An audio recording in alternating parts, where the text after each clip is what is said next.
What's up, everybody? Good afternoon. Welcome to the Pseudo Killers. I had a little break.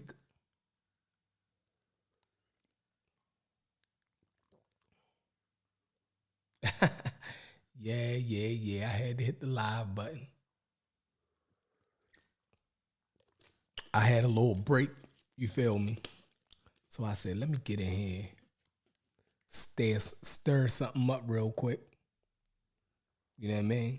Let me send out this link. But what's going on with everybody? I hope everybody working, feeling good. You feel me? Boom, peace. Hope everybody feeling good.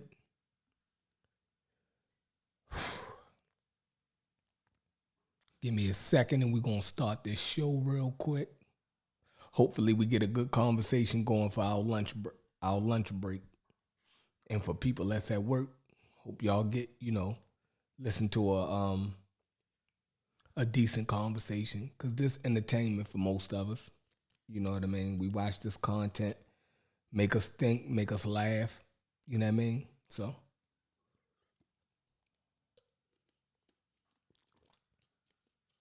yeah, it's stuck on 4 minutes. I ain't start the countdown yet. You know I don't start the countdown till I give us the opening music. I hope Daquan come in here, because I'm going to play his song again as the opening song before we get started.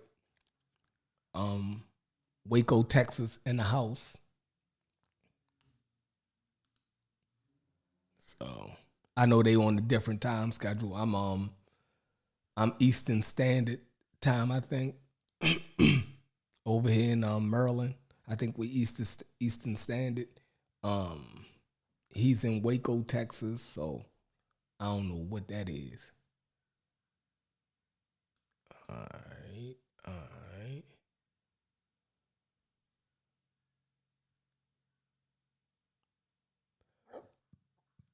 Hey, Dave B. I'm gonna put my Facebook. Hold on. I'm gonna put my Facebook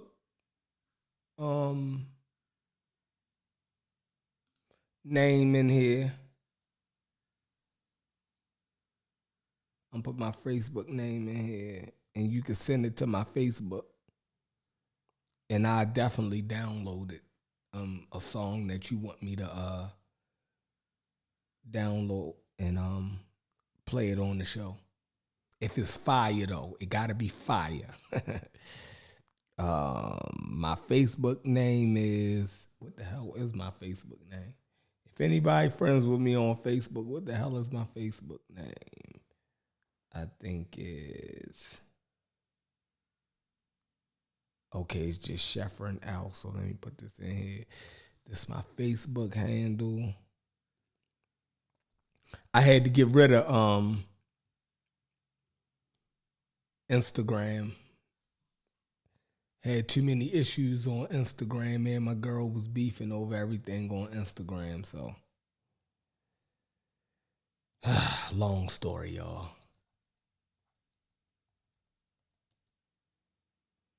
I will. I'll tell you if it's fire or not. You know what I mean? I like independent music though. You know what I mean? I love when dudes do it without big producers and stuff. I love to hear the talent that way. But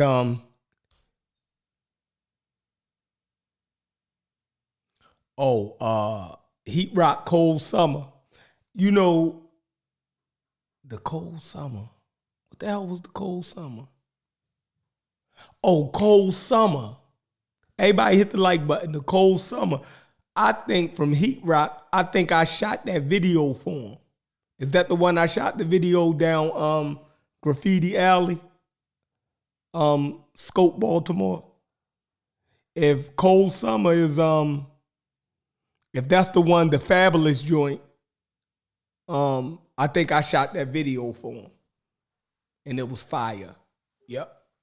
I don't know. Let me know.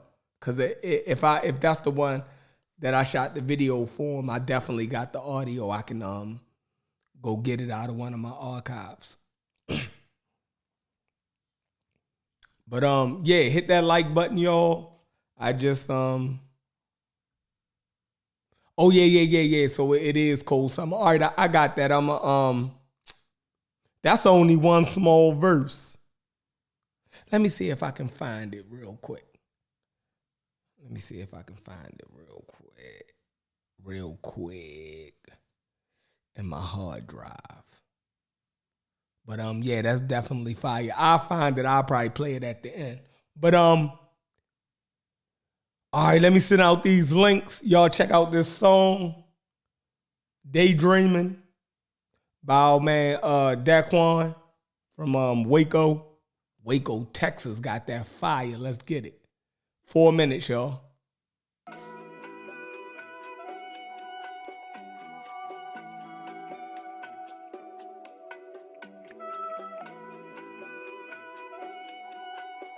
Yeah.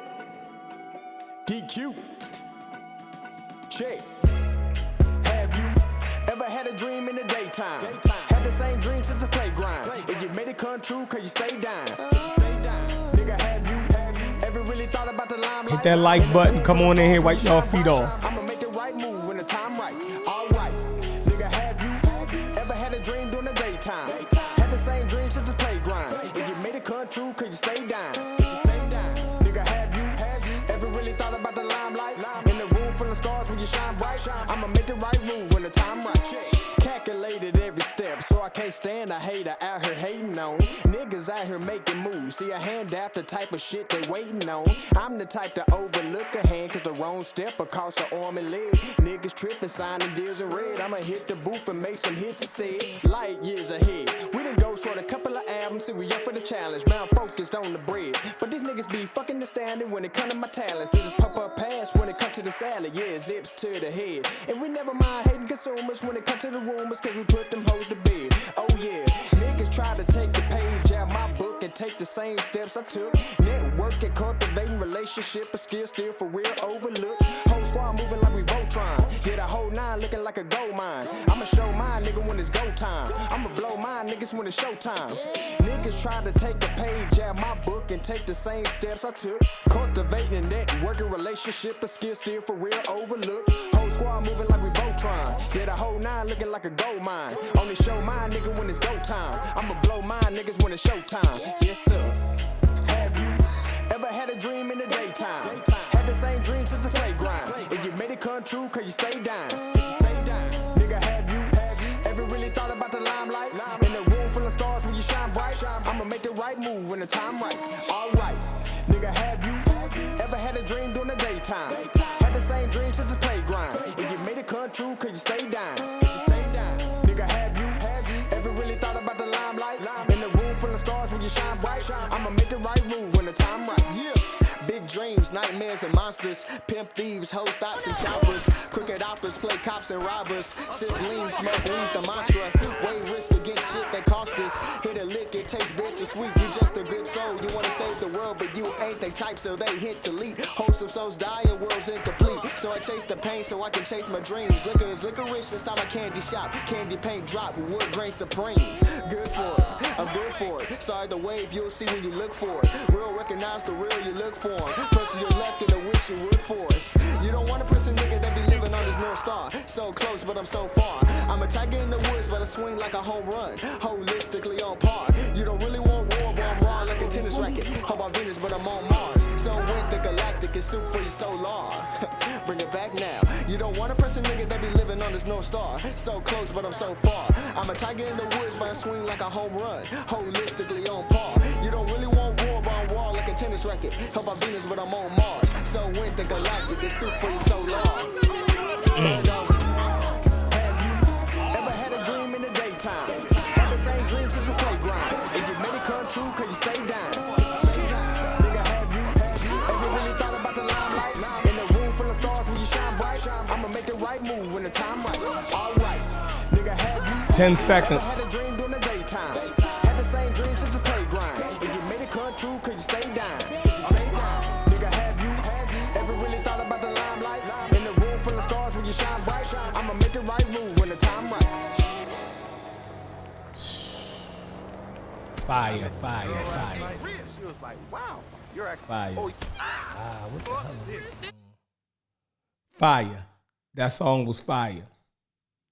It's fire. Where my DJ horns? It was fire. It was fire. So what's going on, pseudo killers? Tamika One said it sounded like Sean was rapping. Hilarious. Hilarious. All right, let's get to this. Tuck my yacht. What's happening, bruh? What's going on in sports? I know that's your thing. You know what I mean? Oh, you said you was just watching the show from last night. Yeah, that was try and keep the shows a little bit more compact. You know what I mean? Instead of stretching them out 7 hours or whatever. I got a little break right now, so I figure I'd go live. So cause Unc won't go live later on tonight or this evening.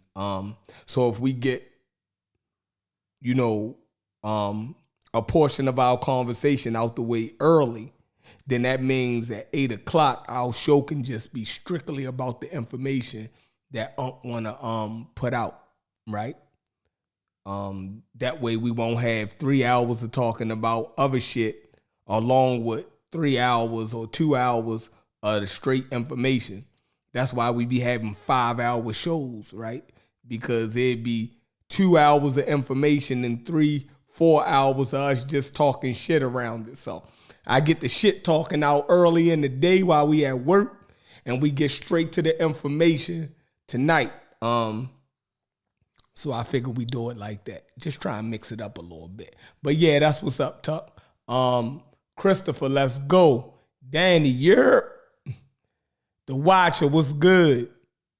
Tamika, Mike Shabazz, salute. Dave B. Reno. Ali, what's going on, Ali? Who else we got in here? Scope Baltimore was happening. KJ, what's up? All right. So, what did y'all think about the conversation last night? I think we put everything how we felt, right, in a concise manner, right? Clumsy Chemist, what's going on, bro? I think we put everything how we wanted to put it. And that's basically our talking points, right? That's where we stand at, right? As far as me, Corey, and Sosa, right? That's where we stand at on Africa's involvement in slavery, So don't nobody got to make up stuff about what we didn't say or, you know what I mean? I think we put it all out there. You know what I mean? We just wanted to show both sides of the coin, right? So, Cali, Black Sheep, what's going on, bruh? So that's where we at with that. Anywho, let me see. All right, let me send out this link to the pseudo killers. We're going to talk some shit today. We're going to talk some shit. Did anybody catch the Zoriak Jabari debate? If anybody caught that, who won? Who y'all think won? And do y'all be checking out, what's the brother name from Baltimore? Tahaka Bay channel. Tahaka Bay is hilarious, yo. He's hilarious. Tahaka Bay had Reggie on the other night, and he cussed my man Reggie out for no good reason. All right, hold on. Let me send out this link. Man, look. Hey, Black Sheep, I brought this hat when OKC was actually something, right? Back when KD and them was still there. You know what I mean? And when I made this lower third, I said, yo, I think I got a hat that kind of matched that, right? because I gotta blend stuff together because you see my background is yellow and red and gray. So I said, whatever. Oh, Danny said he done unsubscribe to all side channels. Yeah. I feel you on that. I'm not over there either. But Garfield sends me the I'm on Garfield's text blast. So every time Garfield is doing a goddamn debate or something, he text blasts everybody that's on his text blast list. So that's how I be knowing when they gonna have different Zoom debates over there. But we would like to do a Zoom debate over here. I think that'd be dope. You know what I mean? We do a Zoom debate over here. Yeah, I think we can get some heavy hitters over here to do some nice debates over here. I want to do that. B Money, I feel you. I feel y'all. Trust me, I feel y'all. But look, all right, here we go. Y'all distracted me. Let me send out this goddamn link to the pseudo killers. All right, so I hit that like that, grab that, boom, bam, boom. Send this out to them. But come on in, wipe y'all feet off at the door. Let my ADHD kick in. And let me send out these links. I can only do one thing at a time, y'all. I apologize. The brother man apologize. All right.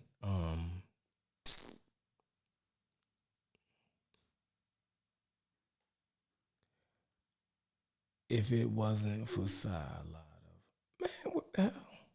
Let me see. You said, Obi say, if it wasn't for Sai, a lot of y'all would be Christians. He said, yeah, I watched it. Captain was super lame. Wow. So, hey, Ali, you feel that Captain Tazoriak lost?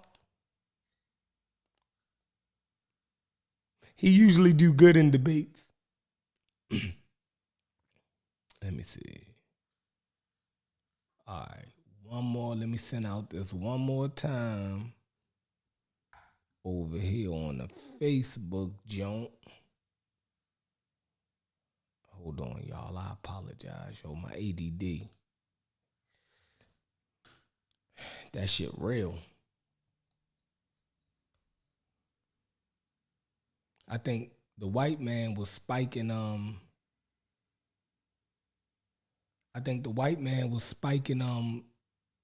urban inner city schools lunch milk. Them chocolate milks that they gave us at lunch in elementary school. I think they spiked that shit. Cause I definitely got ADD. All right, whatever, nigga, whatever. All right, we got somebody in the building. Got my man Vance in the building.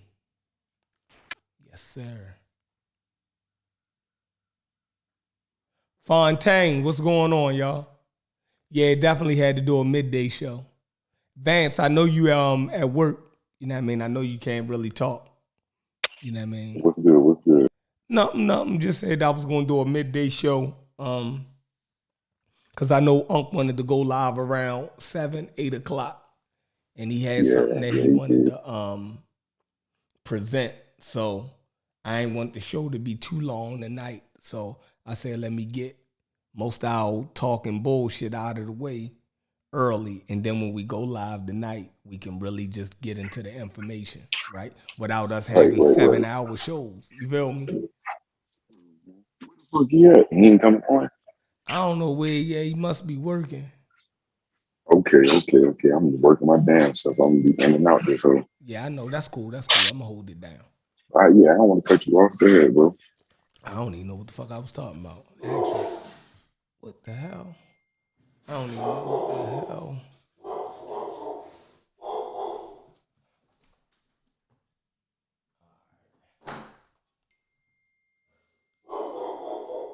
Yeah, so my bad, y'all. Hold on, give me a second. I think the Amazon package at my door. I just brought something. Hold on.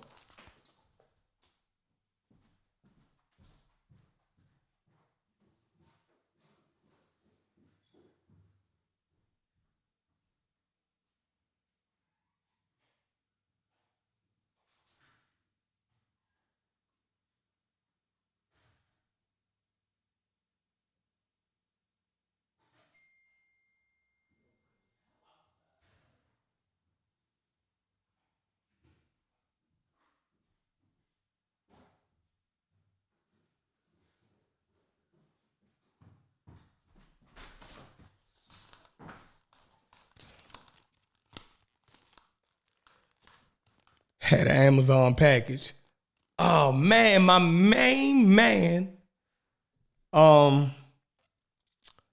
The Turkish warrior is in the building. Sosa. Get Sosa up in here. My main man, Sabio. What's going on, Sabio? Charles, what's going on? Let me see. Let me get this out to Sabio. Let's get Sabio up in here. Yo. Sosa, what's going on, bro? Hey, much. What's good? No. Got Uncle on? Let me see one. No, Uncle ain't get on here yet. Oh. Uncle out playing with his feet somewhere. You know what I mean? He out playing with his feet. We about to get Sabio up on here. You know. I know I wanted to put a bow on it. I just want to make sure he want to go ahead and wrap that Christmas gift early. Guess he'll wait till later on. No, he said he gonna wait till later on tonight when he get home. Settle down. That's what's up. Yeah. Mm-hmm.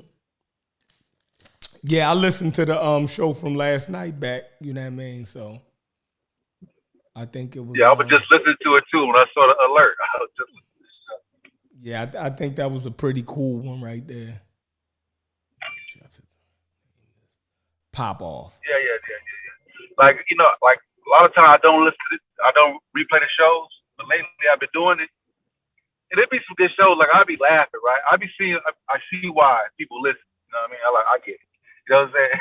Because we be like, man, we've been going for 8 hours and people still listening. It'd be a good bill. We crazy as hell sometimes. But it's a good bill, you know what I'm saying? It's entertaining. So I get it. Yeah, definitely. I be listening to them back too. When I'm working, I just put my headphones on and I listen back, and I be actually entertained. You know what I mean? I be actually entertained, and I be seeing everybody's arguments. You know what I mean? That's a good way to see everybody's arguments. It's crazy because Cedric, I wonder where Cedric is at, because he posted something. What would he post this morning about the Black Pharaoh? Oh my God. Like, Cedric, yo, you know you just chopped your head off. Like, it was talking about the Nubian motherfucking kings that came up and took over Egypt. Like, come on, like, you know you just chopped your head. That's what we've been saying. That they were two different people. Like, he didn't get it. He talking about some, that stuff that Unc was talking about, an electric fence. Like, it wasn't ain't nobody say it was. Ain't nobody say it was. You know what I mean? But people definitely etched out their own law, ecological zones, so to say, right? The Berber types for the most part, stayed in the north, even though they ventured into sub-Saharan Africa. They didn't dominate sub-Saharan Africa, right? The same way it was sub-Saharan Africans went north, but when they went north, they didn't dominate North Africa, right? And if they stayed in North Africa too long, they was absorbed into the larger gene pools. You know what I mean? Fact. So that's all it was. So whenever you see that that people cross paths, they had sex, but the larger gene pool would always dominate the situation, right? You're breeding into another group of people, so that's the part that they seem to just keep missing. You know what I mean? They seem to keep missing on purpose, but that's their issue. That ain't ours. You know what I mean? That's their issues. Okay. Yeah. Hey, so I'm trying to figure out. It must be a ban going on or something, because I'm seeing like folks come into the chat, or they'll make the video and respond. But it's like when we live, you can just come on and just say your piece and correct us on where we're wrong at. You know what I mean? 'Cause I don't like to tag. Explain. You know what I mean? Like, if I say something you think is incorrect, and you make a video, just tell me. Just let me know what's up. Like, jump on. Let's just hash it out, and let it be done with. Yeah, I don't know if they feel like they can't jump on, or they don't want to jump on. I don't know what's going on. They know they can. They know they welcome. Who ain't welcome over here on the pseudo killers to speak their part? We let everybody, like, look, the worst thing that's gonna happen is niggas gonna disagree with you. The worst thing gonna happen is gonna be a disagreement. And we don't even take disagreements serious. We don't get emotional over the disagreement. Like, what the? Worst y'all gonna get is, man, y'all crazy. Right. It was that quick. Yeah. That shit crazy. That shit crazy. That's the worst we do over here. It's call a nigga crazy. Yeah, they can't. That's crazy. OB said, let me see. Read these chats. He said they took over Egypt from the Libyans and they restored Kemet and rebuilt temples and monuments. They weren't so different if you know about the culture. Okay. Yeah, they both was they was in the same geographical area. They had a lot of cultural overlap. I agree with that. It's like the same type of things that you'll see in Mexico, you'll see in the United States too. And a lot of the same things that you'll see in Canada, you'll see in the United States because of our close proximity to each other. There's a lot of cultural bleeding over, so to say. So I could agree. I could agree with that statement. I could agree with that statement, Obi. I'm not saying that they were completely different from each other culturally. I'm not saying that. Yeah, I mean, not at all. Sabio, what's going on? What, you at work? No. Okay. I ain't at work. I don't work to the night shift. What up, chef? Ain't nothing. What's the deal? What is the deal? Just chilling. What have your Turkish studies been what you been coming up with lately on your Turkish studies? Oh man. I've been taking a break on that for real, but because there's so much information that I have to put together.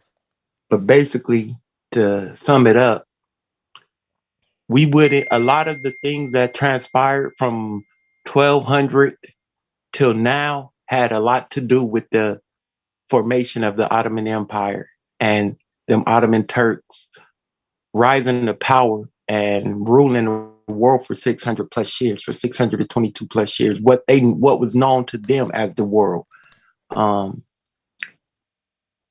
There wouldn't be an America had the Ottoman Empire not formed, because there wouldn't have been no need for those people to leave those areas and expand. You know, it's kind of interesting when you really look at everything, you know. Oh, are you, hold on?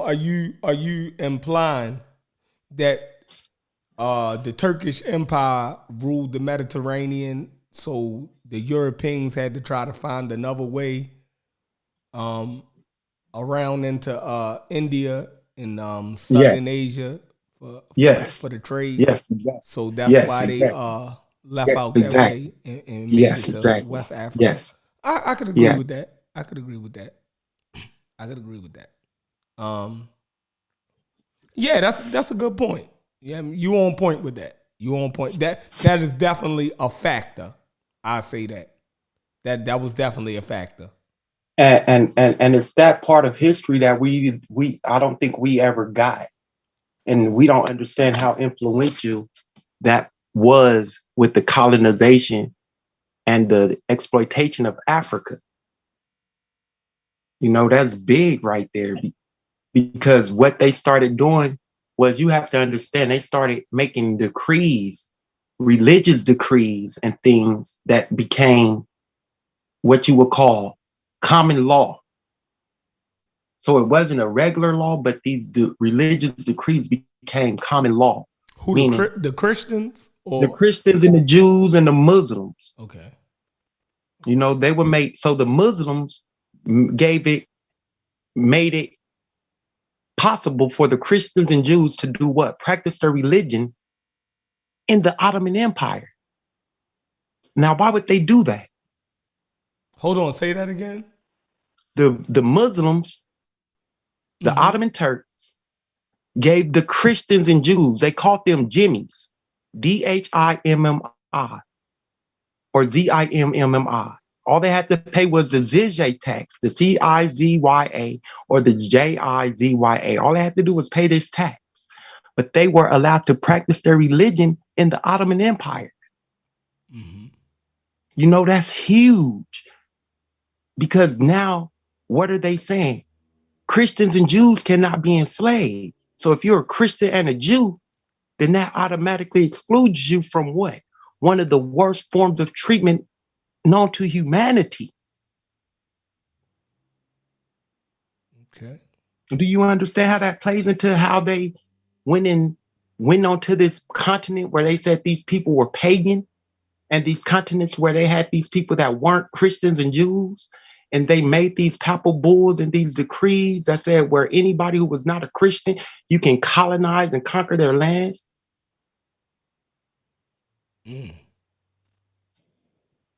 And subject everybody and make them Christian? Like, that's huge. So what did the Muslims do? The Muslims did the same thing in the areas where they went. But the Muslims really weren't the ones who were really into forcing people to convert to Islam. That wasn't their thing. The Muslims, the Ottoman Turks, they were more like the shock and awe, okay? So they would come in and they would tear up everything if they worked in unison with the Christians and the Jews. So if they had a pact with the Christians and the Jews to go into a certain area, then they're going to use the Muslims to go in and beat everybody up. And then they're going to use the Christians to come in and Christianize the remaining people. Well, so you saying they were working together? Yes. In a lot of areas, they were working together. The Christians and the Muslims? Yes. Okay. The Christians under the Muslims, right? In the Turkish Empire? Yes. Yes. You had Christian Muslims, you had Christian Turks, you had Turkish Christians, you had them of all different dispensations in the Ottoman Empire. Okay. You had Jewish Christians, you had Jewish Turks, you had them of all different dispensations and titles. Yeah, that's definitely That's what makes this stuff so difficult and hard to actually formulate and actually lay it all out. You feel me? Because it's a lot that I have to actually go through and line up. You feel me? right. So you're saying we was only given the European Christian history, Yes, sir. and the whole rest of the world was being dominated by, the Ottoman Empire. Yes, sir. Right. I can agree with that. That's definitely, a part that's not studied. That's definitely a matter of fact. I think the Ottoman Empire, I think they ain't fall completely until around the early 20th century.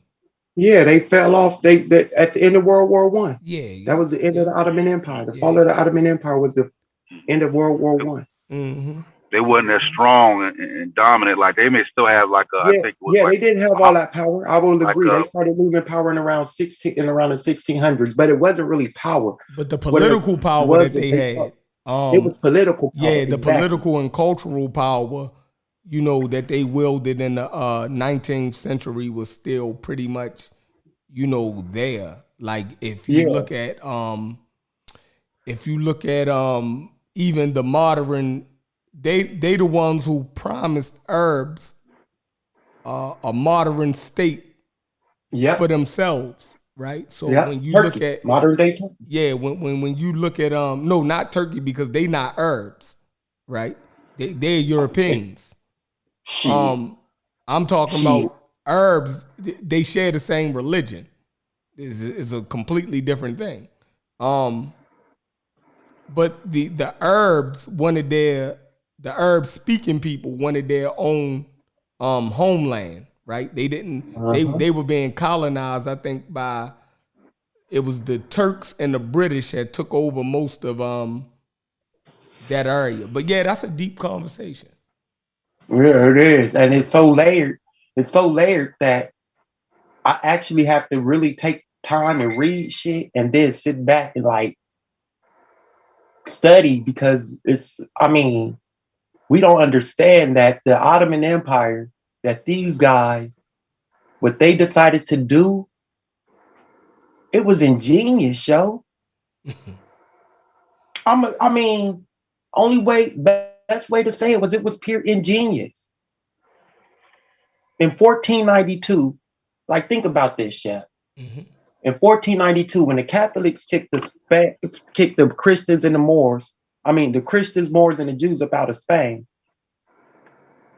Bayezid II, the Ottoman emperor at the time, said, I'm going to send ships to you guys, and I'm going to welcome y'all to my empire with open arms, and I'm going to make a decree to all the Muslims under my control that if you treat them any differently than y'all treat each other, y'all will be killed.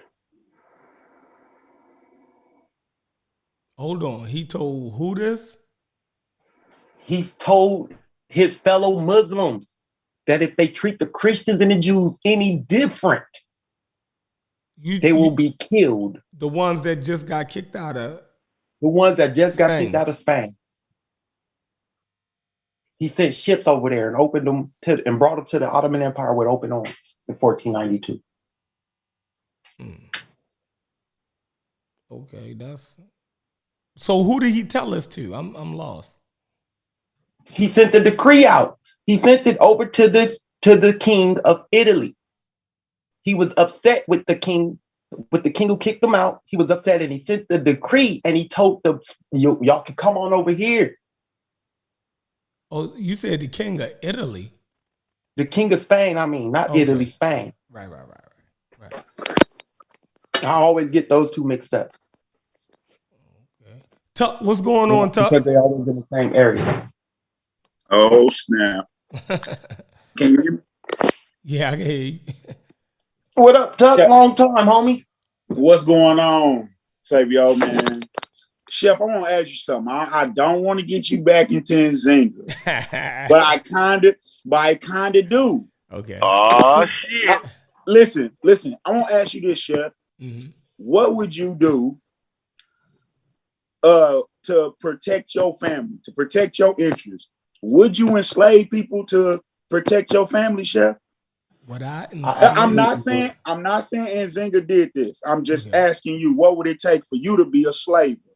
I'm just asking. I don't know if I do forgot that. The name of the decree. Thank you, Stu Peterson. It's called the Alhambra Decree. Thank you. I forgot the name of it. Oh yeah. I don't know if I would enslave other people to protect my family. To keep your family from being enslaved. No, I don't know if I do that to other people. You don't. Yeah, I don't know. All y'all conversations made me start because I was like you, Chef. If the motherfucker participated in slavery, fuck him. I was like that with you, but then it started getting layered though. It did start getting layered when they said people invaded, and that was the currency of the time. But then it's kind of weird because then they did say. It wasn't a slave economy, but then they act like that's the only thing Nzinga could make money off of. I was kind of following. Then I was like, I get why Chef keep flying off the handle because it's like, in one sense, they asked y'all to show them a slave economy in Africa, and then they said, "Well, this is what's going on at the time." It's like, what? It's like you kind of killed yourself. But yeah, that Nzinga. I mean, y'all win. Crazy. I just been watching. I ain't want to come in because I thought people finna start getting caught at the names and y'all went in. But I was just that's what I wanted to ask you though, Chef, because that's what I was thinking about. I was thinking like maybe if it was Dire Straits or somebody was in here like, okay, this is what they doing, and to keep them from doing this to you, that's what you got to do. So that's the point I thought from. I can agree with that, and I know people. All right, we pulled out documentation on African societies and peoples that didn't participate in the slave trade, right? So it was definitely possible, right? It was that. So we acting like a motherfucker ain't have no choice, right? Like. That's the situation that they're presenting, right? The Europeans came in as traders. That's what they came in as traders. They didn't come in shoot and say, I'm taking over all of this. They came in as traders. So somebody had to start trading with them. That's equal standing, right? You're not in a situation. I'm gonna tell you who put Africans in that situation. Now, let's just be honest. Now I'm using the broad term African again, and I know they don't like when you use this, but I'm using English. All right, check it out. The other Africans put other Africans in that situation where they had to do that. Not the Europeans, so to say, right? When these other Africans started raiding for slaves, right? And starting wars for slaves, right? So they could sell to the motherfucking white boy, right? They created other nations that had to rise up and protect themselves. And in doing so, the only way they could get fucking guns to protect themselves was they had to start selling fucking people too to the Europeans so they could get the guns. That's what I'm talking about. So the African, he the one who acts, but I don't even want to do that because they gonna lose it on me again for just speaking the goddamn truth. Like what I supposed to lie about it? Like hey Chef, hey, hurt people. Oh, what it do? So right. What's up with you? It was good, sir. Man. Yeah. Hurt people. Like, watch. I agree. But it was just Rabbit Hole Productions. That's what I call it. I call it Rabbit Hole Productions, boy. And they ran all over the place just to say she wasn't. It started if she was a slave. I was just like, oh, okay, that's gonna be quick. That's gonna be a yes, and we're gonna go to the reasons why. But it was no, And then it was, this is why. Like, this is why what? This is why she a slaver? That was the only thing that I heard people say. But then I get why Unc say don't start her off like that. But somebody to be revered, and somebody to, you know, I don't know about that part. I think that's wild too. Yeah. But yeah, she was she was a slaver. Easy. That was easy. But the reasons why, when he went into it, I'm like, can I see myself on that side? And what you said, when people came in to trade, you know, you do got to scope out the spot though first before you hit the bank though, right, Chef? You do gotta scope out the landscape before, you know, we ain't just running in there gung ho. I ain't think they did. Mm-hmm. I think that's why they did it so good, is because they didn't come in gung ho. They didn't come in with their intentions pure. I don't think so. When I look at it, but I'm always looking at it from my side of it. They did this stuff to us, and I got this mind state of they was always bad people. So I might not be able to see it like you see it, Chef, because I'm always thinking they scheming people to me. So yeah, But it's showing that they already had a relationship though. When you go back further in time and they was paying the Portuguese to transport, then you know that they had a relationship long before that came up. They had already been familiar with that. The Portuguese, not trading in Africa though. Going down. Name your order. Oh, Sosa get some meat. Oh yeah. I definitely. For me, the Nzinga or the Africans, they came in. The relationship, you said they would have to scope it out at first. Now, when they came in the early 1400s, right, they didn't have a need for the labor like that at first. So they didn't come in particularly looking for slaves, right?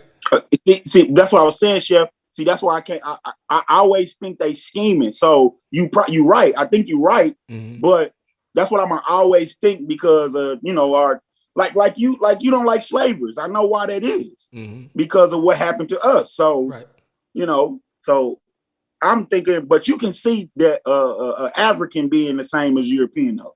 I ain't been able to do that yet. Right. So so you can just see a mug as being a bad person, or a good person,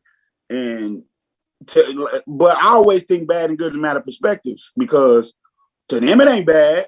To them, what white people did in America, it ain't bad. To them, look what they built. So to me, I just look at who say it's bad and good. Like you saying Nzinga slaving is bad, her and her family might be like, well, we didn't have to be slaves. No, white people in America definitely feel like slavery was bad. Like you think so? Yes. Why ain't never gave none of the money back? And that's a whole nother issue. But the world, white people and everybody else in the world are at a point where we understand that slavery was a bad thing. Even when slavery was at its height, you had white people that opposed it. So everybody knew the shit was wrong. Listen, even Africans who were selling slaves knew. I partially agree with you on that, Chef. Go ahead.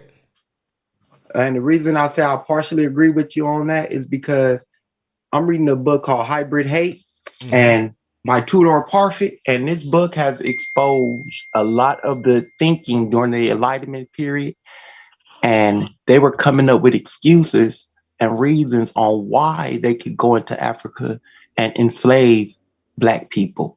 They were coming up with excuses. That's for everybody else, though. Not for the people participating. The people participating don't need no excuse. They already doing it. But the populace, but see, they had to get it. The populace at large was against it. That's why the first was religion. They were coming up with scientific, pseudoscientific. That's what I'm saying. Hold on, that's what I'm saying. Pseudoscientific ideas to push this shit. Like Africans was having sex with monkeys. African women were having sex with monkeys. first they started with religion, right? And then a lot of people They couldn't used the stand religion on. to back it up. They Just used the religion let to me back finish the up. statement. Let me finish the statement, Sammy. I'm gonna get to You exactly cut what you me talking off, about. though, but you cut me off though. No, I Like, actually was talking. Then you jumped in. You was like, "They use."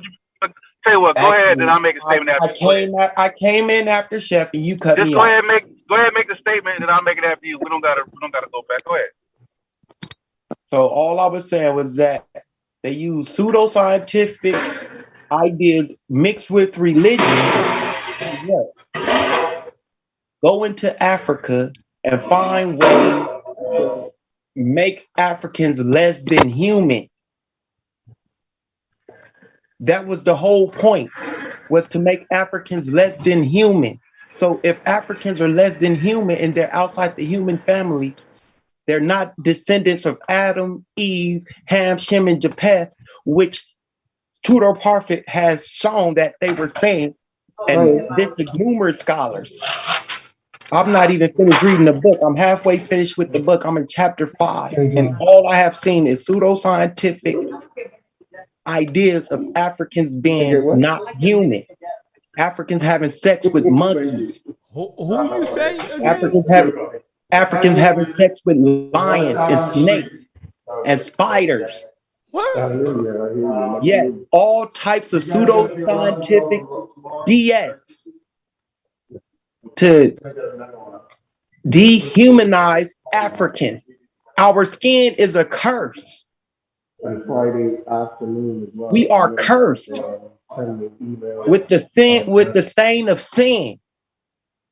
And the only way to become uncursed is to become Christianized. This was the science they was pushing. This is what y'all don't understand, that this shit is deep. So we talking about it from certain angles, and we're not getting the full picture. That's why we have to try to get the full picture so we can fully understand how they were actually looking at the continent. And you said who wrote this? Tudor Parfit. And when did he write this? This book was wrote last year, this year. He came on Garfield's 20 for 20 show, Hybrid Hate. The book is called Hybrid Hate. Oh, I'm not listening to him. That's Hey, we had crazy. touched on that when this is when we do the whole Darwin thing, right? Because we talked about how religion was the first wall, right? And then the Enlightenment period rose, and that kind of took away the religious justification of slavery. So then you get the scientific excuses to justify slavery. They're not human, right? They're not fully human, and you start getting the scientific argument to back the claim. But that's because the populace at large had an issue, and in order to get it pushed through, they had to come up with something that can get the populace in the fold. You know what I'm saying? That's where Ankh brings in Darwin and talk about the importance of what Darwin did in evolution, and how evolution showed that all men were on the same playing field intellectually, and how Darwin's evolution broke through. And remember, that's when Ankh and Rob Bourne had the big argument about who played a more important role towards ending slavery. Was it Darwin or abolitionists at the time? Mm-hmm. You did? Yeah, that's what all them shows. We did all them shows on that point though. So that's definitely what was going on at the time. But I was talking about like white folks in America. I don't think that they feel like they did nothing wrong because of how proud they are of America. I don't think they think that. I really don't. That's just a thought of mine. Now y'all talking about for them to get slavery pushed and get it started here in America, get the what you say, the populace. I won't argue with you with that. People, if they explained it to them, they'd be like, okay, that's wrong if you've done it to me, I think.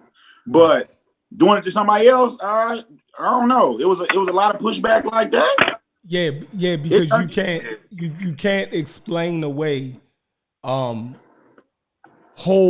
swaths of people and blanket blame on them, right? When we have evidence that it was pushback to slavery, right? We have whole abolitionist movements. These were white people, right? Who argued, right, against the pros of slavery, right? They argued against it, right? And they argued from three different standpoints. Let's see what they argued from, right?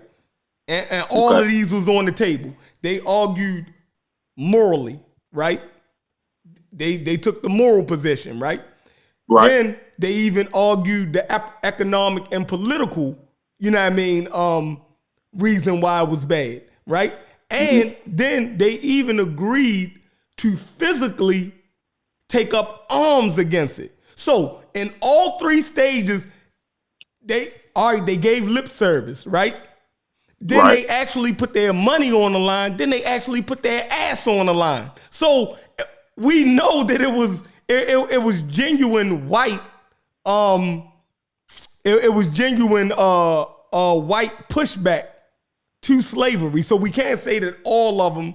You know what I mean? Okay, but I thought we don't gotta do that on here. I thought we don't gotta speak in absolute. But no, definitely. Go ahead. My bad. Go ahead. It's just to me. You said that I was gonna ask you. Is that during slavery though, right? Yeah. Or yeah. Okay, not from when they started. They didn't do all. They didn't have these meetings about is it gonna be morally right or not. They just went and did it, right? Yeah, because slavery was pretty much a genuinely accepted practice around the world at that point, right? They were just gonna transform it though. They was finna, At that point, race didn't play a part. So-called race didn't play a part in who was slaves, right? In the 1200s and shit like that, right? Anybody could be a slave. Like it didn't matter. so it was just forced labor. Yeah, but by the time it got to the 1800s. Around the 1400s. Around the 1400s. 1400. No, I'm pushing it forward. I'm saying by the time it got to the 1800s, or what they call the early 19th century, right? Which was the 1800s.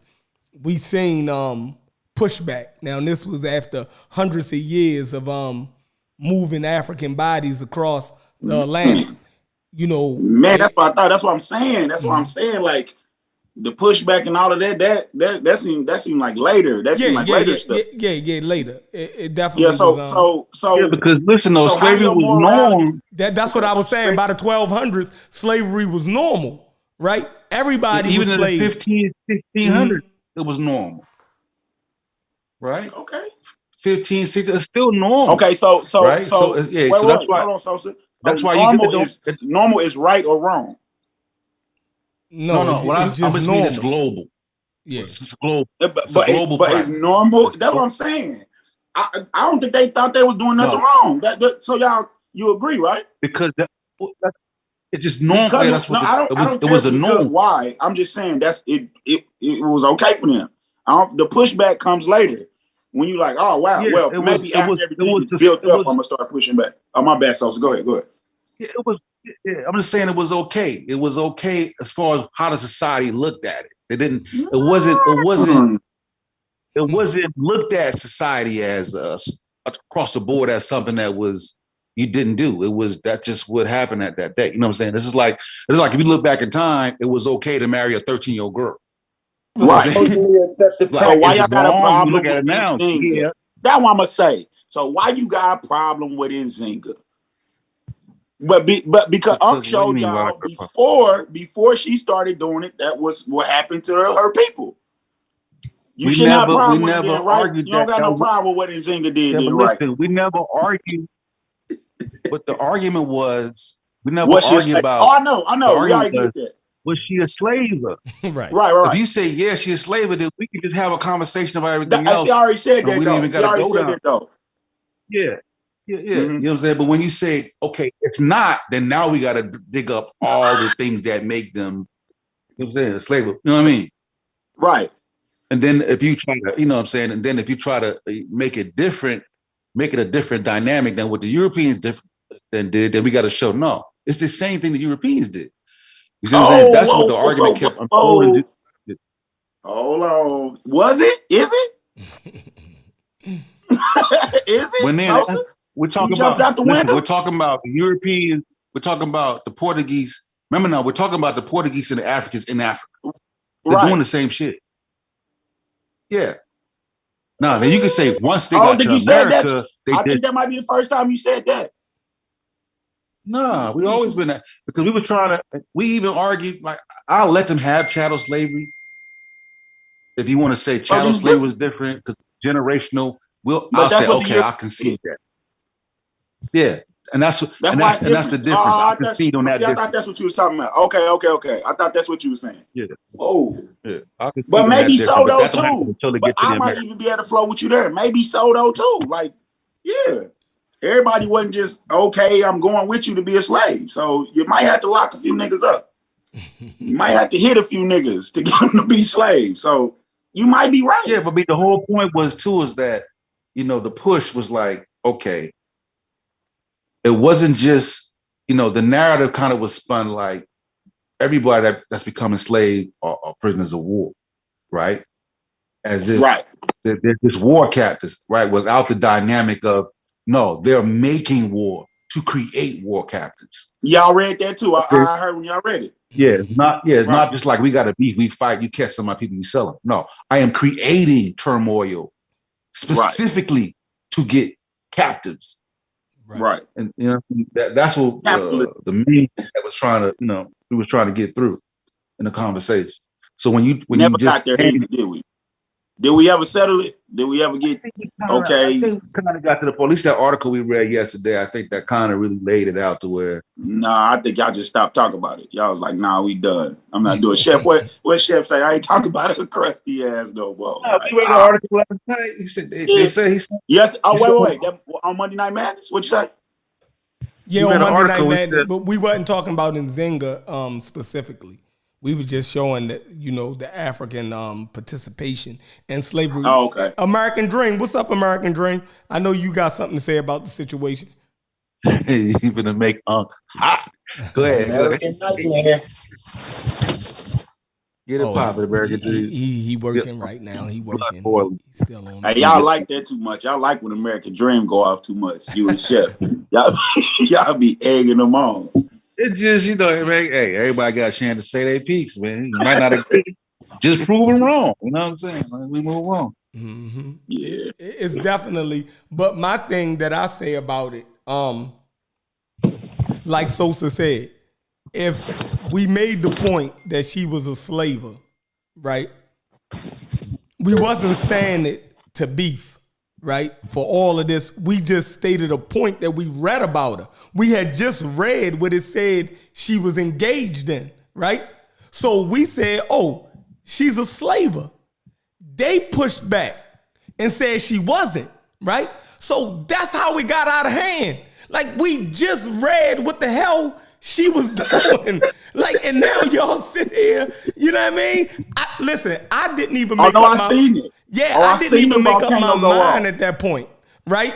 I didn't even make I didn't even draw a line in the sand at that point, right? I was neutral. Hold on, Chef. No, you kind of did because you remember Unc was talking about revering Nzinga. So you kind of because I had the question after we read that. I said that ain't nobody I could really fuck with. Like, I mean, that was just me being honest. You feel me? But it's kind of taking a position too. So what Unc is saying is the first thing you think about when you think about Nzinga, and that's the first thing you think about though. You can't be mad at that. But we didn't know that. The first thing we thought about that, when you were mentioning Nzinga, right? From the late 80s, right? When I first started hearing about Nzinga, she fought the Portuguese, you know what I mean? She won. I'm talking about now. Right. She was a superhero. She was a superhero, bro. Yeah, she fought against slavery. She fought against the white slavers. That's what I rock with her, right?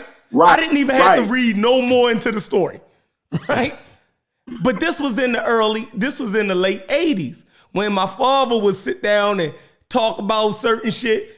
I heard it then, you know what I mean? He would take me to lectures and I would hear about Nzinga, shit like that, right? Nigga, Google came along. And 2 weeks ago, I was able to pull up a whole wiki article. I never researched Nzinga after what I first learned about her, right? Get into a conversation about her. It's a whole wiki article on her that I thought I knew everything I needed to know about Nzinga, right? Like most people, just being honest. I'm thinking that's not something I got to double back on. Yeah, I mean, is all like Shaka Zulu. Yeah, is that right? Like, I already know what I watched the movie. It's like Malcolm X. You watch the movie, like, what you call it? We microwave shit now, right? Yeah. I watched the movie on motherfucking Malcolm X.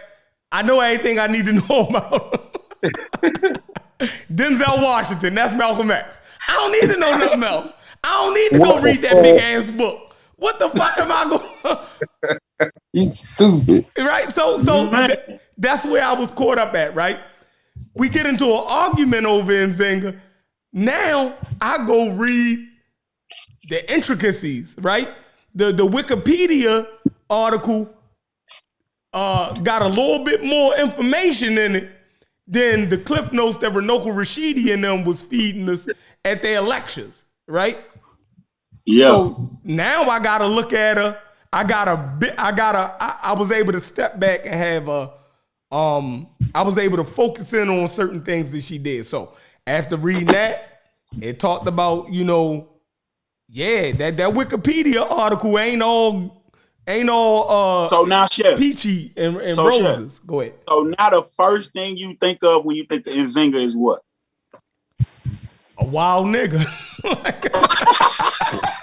I can't take that out my mind now. You can't. That's fresh on your nigga brain. Like, you can't remember. Like now, if I talk to my kids about Nzinga, right? I'm not gonna tell them the same story that was fed to me. Cause now I know more. And if I don't put those things in there, now I'm lying. Right. Oh man, boy. Yeah. Hey, I feel it though. I feel that, you know, that's the first thing I'm gonna go through. If they say about anybody now that's a promise me, like we was talking about the last time I was on, we was talking about that Blood Brothers. And when Ali talked about how he talked about Malcolm, I had so much. Yeah, I had so much stuff from Ali that I revered, but then now that's all I can think of, bro. Yeah, it's like, exactly, you was a clown. Yeah.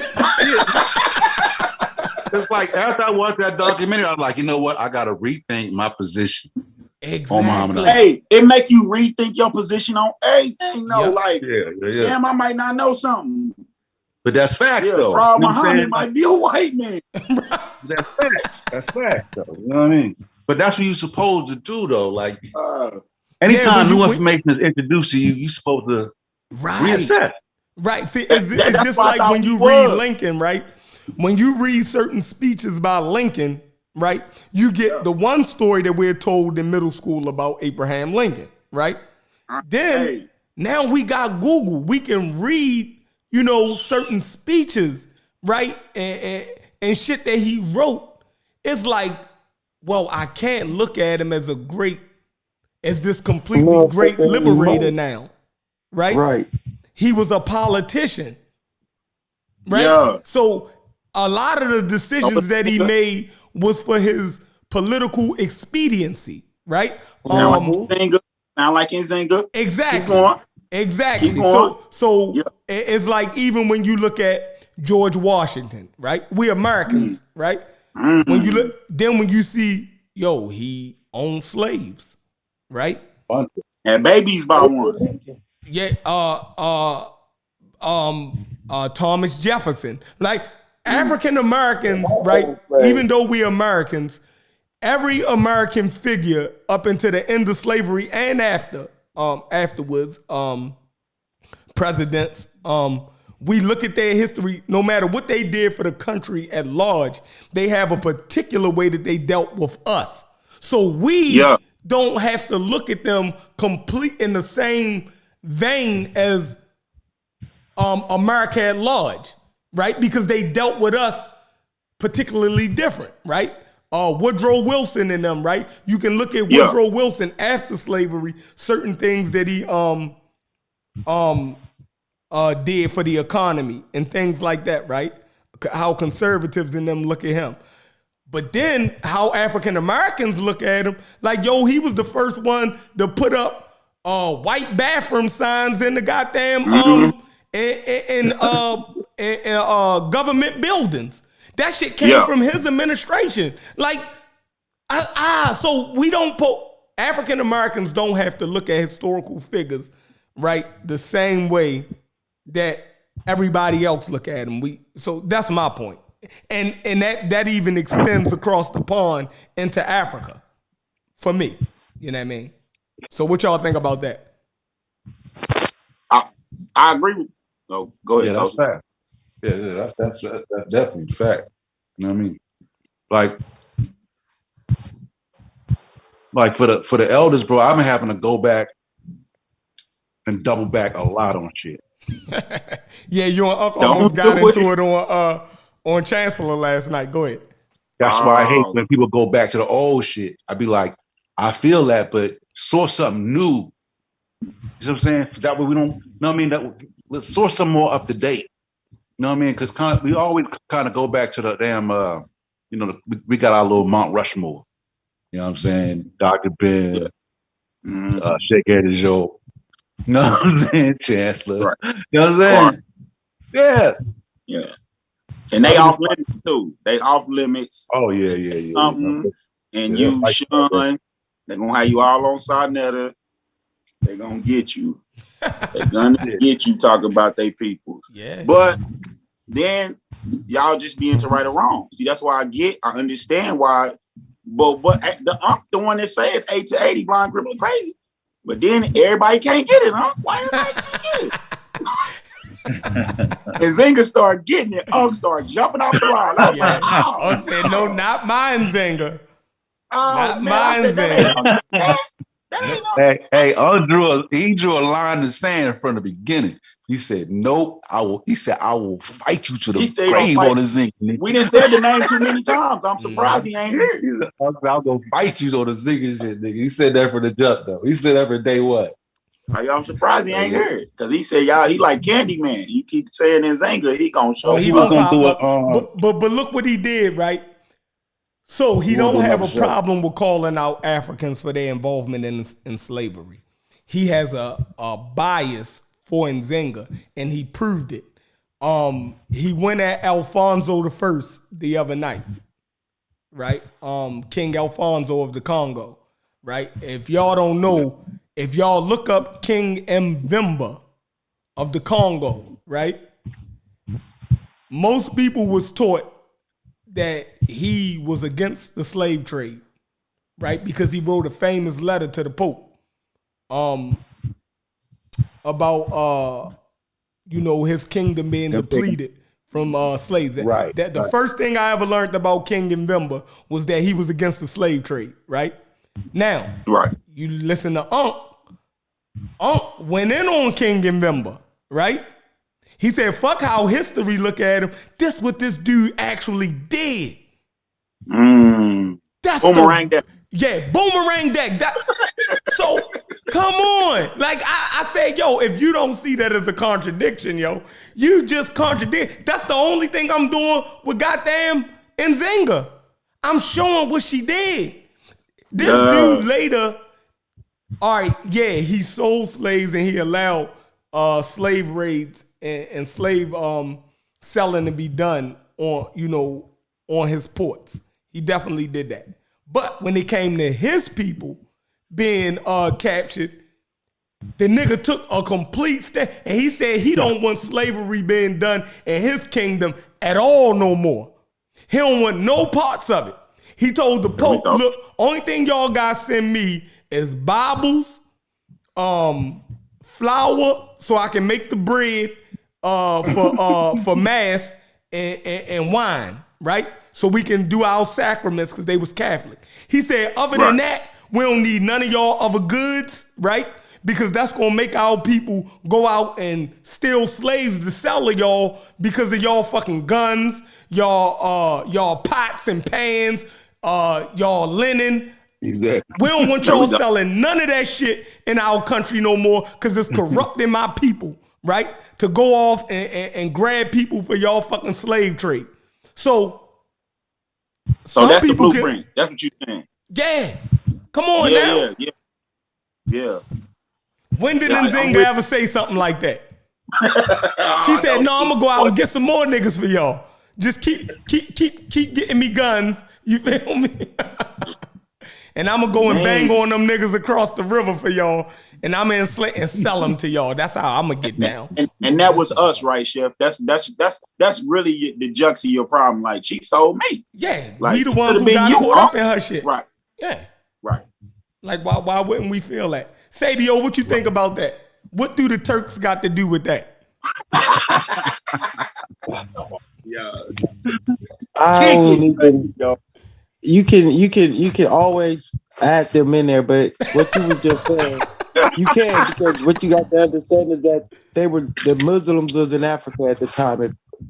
If you understand that the Muslims was all through Africa, you understand that some of the Muslims were Ottoman Turks. The majority of them were working for the Turkish Empire. So I don't even want to go down that road. But what you were saying, it has a lot of validity. But you always, and this is what I was saying. I wasn't disagreeing with that she was selling slaves or anything. All I was trying to get y'all to look at was the political dynamics that was going on and what led her to doing those things. That's it. Hey, Sabio, you can disagree. She was a politician. She wasn't no slaver. Disagree. I mean, hey, but look, I don't disagree because I know I know the environment, and I know that's what she had to do in order for what? Her people and her not to be either annihilated or enslaved. That's called politics. Hey, I'm gonna tell you though, what that article did bring to light, and I think that we don't, because we went through our situation here, is that the dynamic of like how we look at, you know, all the slaves being transported to the Americas, and that kind of article kind of highlight that, like there was slavery still going on in Africa simultaneously. You know what I mean? Like not all the slaves were gathered to be sent outwards. Like there were slaves being gathered to work in Africa still. And a lot of times when we think about it, we kind of just look at it as if all of them are getting shipped out. We don't really give the proper viewpoint of seeing it. Like, there's 20 million us over here working hard labor, and there's 20 million them over there working hard labor too. You know what I mean? And then when it speaks about how when they abolished it, I was reading like and like hundreds of thousands of slaves started moving, like kind of like in America when you got the Great Migration. When slavery ended, a lot of people went from the south to the north. That same dynamic was kind of happening in Africa. When slavery ended, you had mass migrations. You know what I mean? So the article did bring that point back home, though. Slavery ended in Africa? Well, I mean, you know, there's still a little parts of it. I'm talking when, you know, they got abolished here earlier than it did in Africa. Went on a lot long. And it still went on, especially in Ghana. Like, damn, the niggas in Ghana just didn't want to let that shit go. Like, it still goes on. It still goes on. Huh? Slaves in America's dead. Yeah, they still. Yeah, I think they still got slavery in like Mauritania still too. Baltimore, I got slavery. Baltimore. My nigga say, Doug, that's slavery like I'm just playing. Man, y'all good. Yeah, I don't know why I got y'all back into that, but it just seems so. It was just a passionate bill, man. People had passion about it, boy. Yeah. That's what makes it a good deal, though. You know what I mean? I ain't never seen Unc jump off the panel like that. I was like, what? Unc done arguing? Oh, it's gonna snow in Southern California. Oh my goodness. My God, Cat is done arguing. Oh, y'all didn't push the right, but like Chef said, boy, there's some admiration going on there. There's some don't speak about it going on there. Why is that? Make you wonder. Yeah, it was fun though. Like, I enjoyed it. I enjoyed it. Shit. I thought it was fun. It was a fun conversation. Yeah, I learned a lot from different it. channels with it. Yeah. You know what I mean? We read a whole book on Nzinga, right? We Exactly. learned a lot from that shit. Like, I had to read a whole book. Conclusion is the same. Conclusion is because the wiki is source of the book. Like, it's like, yeah. That's the first thing you think about too, Sosa. That's the first thing Nzinga come. What American Dream? Y'all need American Dream. Y'all do. American Dream, speak up. He must be working, yo. I just look at it like damn. I think the reason also we push back is because and I'm not saying necessarily. I'm saying like the viewpoint has always been to say African slavery was different, as if to say, well, it was better. They really want to say that it was better than what the Europeans did. That's really what they want to say, but they can't really say that. Yeah, what better slavery? I agree. So they kind of hit you with the. It wasn't. See, it was different because we mean it was different. Like you saying it was better. No, I ain't saying that. I'm just saying that they could vote. Yeah, you know what I'm saying? And they ate good meals like the master. They had good food. It's kind of like that. That's an argument. Hey, who debated that though? Who was debating? Was that Garfield and Shaka or no Jabari and somebody? Jabari and Garfield or something? There was Shaka on that about how they didn't own slaves or something in Egypt, and Shaka was showing them. I can't remember. Sure. That was a while ago though. Yeah, but it be like it do be like they try to puppy Africa, like. Yeah, but they patted the slaves on the head different in Africa. They didn't, it wasn't. Yeah. I think they did ask you, would you rather? I know American Dream asked that question. Would you rather slavery with love? Slavery with love. Yeah, a touch of love on it. You know what I'm saying? Right. Yeah. Mom's cooking. You know what I'm saying? Like that boy Kwame Brown, you know what I'm saying? Boy, Kwame be off the rails sometimes, boy.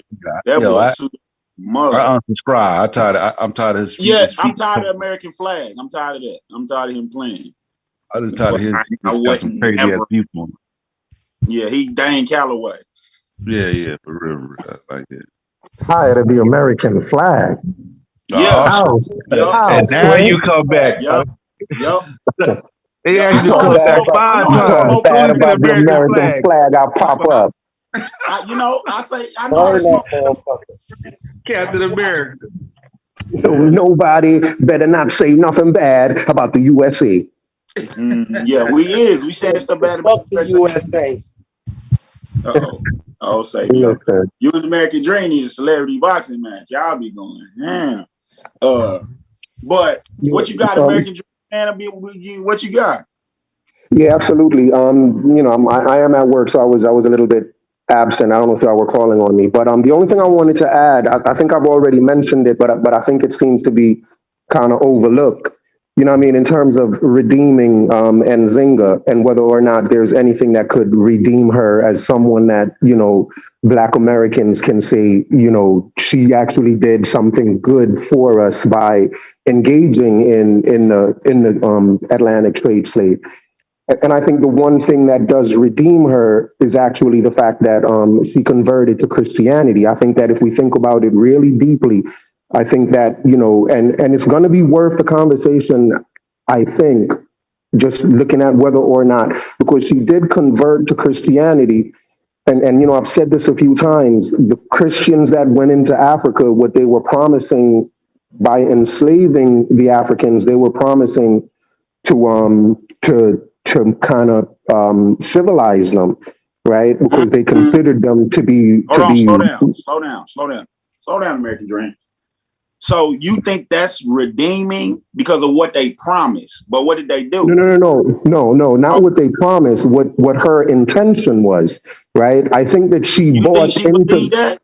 You don't think Yes, Christianity was no. political? Let me just know. I think she actually bought into the idea of Christianity. She actually converted to Christianity. She was trying to get her people to convert to Christianity, right? And I think the idea that the Christians brought of them being, of them engaging in a lot of immorality, I think that kind of resonated with Nzinga. Because if you remember, we spoke about the sexual immorality that was happening. I was watching Sean's show. I was watching Sean one time doing a reading, and he spoke about cannibalism among Nzinga's people. They were actually cannibals as well, and she had to even convince the Portuguese that she herself was not a cannibal, right? So there's no good way to look at cannibalism. Hold on. You do a lot of conflating. So the first thing you have to do is that people know that he was talking about the Jaga warriors, and they did participate in cannibalism. So say that before you say that, because what you're doing a lot of conflating. And another thing that I'm specifically speaking about Queen Nzinga's people. Hold on. Those were the Jaga warriors, sir. I was in the show. I watched the show, and I know about the Jaga. Okay, so the point is whether the point still stands though, Sabio. That she contracted out to fight off some other tribe. Yeah, but outside don't know that. We'll just have to disagree on that, Sabio. I remember the show specifically. He was talking about Nzinga's people being cannibals, warriors. But let me just get it out, Sabio. Hold on. You don't have to be so argumentative. The other thing that he conflated, and y'all need to do.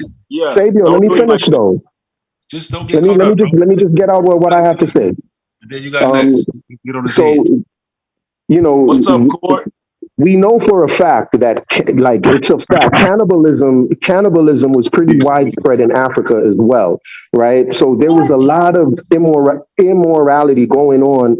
And the only point I'm saying is Queen Nzinga, actually, it's possible that Nzinga bought into the idea that Christianity was a good thing for her people and that it would take them out of their immorality. I think it's very likely that she was convinced by the Portuguese of that. Remember that she spoke Portuguese fluently. That's one of the main reasons why she even... And that's let me just finish, bro. And that's one of the main reasons why she got, the position of power that she got, was because she spoke Portuguese fluently, and she was always having conversations, and she converted to Christianity. Now, I think, and so that is what I think can redeem Nzinga, is the fact that she converted to Christianity. She tried her best to convert her own people to Christianity, and it's possible that she bought into the idea that sending her people over in the transatlantic slave trade, that it was good for them and that it would take them out of their immorality. Because remember, that's what was promised. They were being baptized with fire. Slavery was kindled. Let me just finish my thought. I'll be done real quick, Sabio. So again, they were being baptized with fire and slavery. Sabio, let me just get this last sentence out. Slavery for the Christians was considered baptism, a baptism by fire. And so Nzinga may have bought into the idea. And if she did, then that could actually redeem her. All right, you got your last 7 sentences out. So the first thing that y'all had to do was y'all had to listen to his conflation. The number one thing that he conflated was the idea that Africans was not civilized. That right there should let y'all know how he looks at Africans. Right there, when he said that Christianity was a civilizing force for the cannibalistic Africans. That's what the Christians sold too. That's what hold up. I want y'all to understand. Okay. I want y'all to understand, and I want y'all to understand that this is what he does. He doesn't understand history. So his misunderstanding of history will have him conflate things and say things that has no bearing in facts. So the things that he pointed out that are true, we know happened. We know that Nzinga converted to Christianity, which was another political ploy because she did not ever stop practicing her original ways, even though she converted, and she got rid of the name and eventually. He didn't mention that. Why? Because it's not a point that he wants you to understand. What he's trying to do is he's trying to paint the continent of Africa as an uncivilized, uncouth continent that was saved by the Christianizing force of Christianity and the Europeans. That's it. That's all. Doing that, No, Sabio? you're not, Sabio. Let me tell you what I am saying. What I am saying is he just did it, and the whole chat heard it. Let Corey go. No, I ain't even heard. I'm just bullshitting though. I ain't even heard nothing. Just jumping in. What up, family? What's going on with y'all? What y'all talking about? I see we got American Dream on the panel. About how a lie can get up out of bed and make it halfway around the world for truth to put their pants on. Let's get on Man, up. it's crazy, ain't it? So I'm trying to warn you. Past my house, Corey, let me tell you. All the way over here. It's great. so. You know what's also interesting, right? I think if you study like the history of Europe, you'll find that in ancient European times, they themselves went through a lot of immorality, right? They themselves practiced cannibalism. They themselves were sacrificing people to their gods. All of the things that we say Africans were doing, the Europeans were doing that as well. But I think that what really helped to civilize the European and get them out of that really quickly was Christianity. Their religion really helped to civilize themselves. And all I'm suggesting is that Christianity also helped to civilize. It was offered to the Africans. I'm not saying it did or not. What I'm telling you is they offered it to the Africans as a way of civilizing them. And what I'm telling you is, Nzinga may have bought into that idea. And if she did buy into the idea, and if her intention was to civilize her people and get them out of the cannibalism that she saw, out of everything that she saw happening with her people, then that can redeem her and make her not an evil person for what she did. It may even redeem the Europeans as well. All of Nzinga's peoples wasn't Wait. Jago warriors. For the most part, they were. That was the Jago warriors, yo. Wait. What did you say at the end, American Dream? It might redeem what? It may even redeem the Europeans as well. Oh, man, I'm out of here.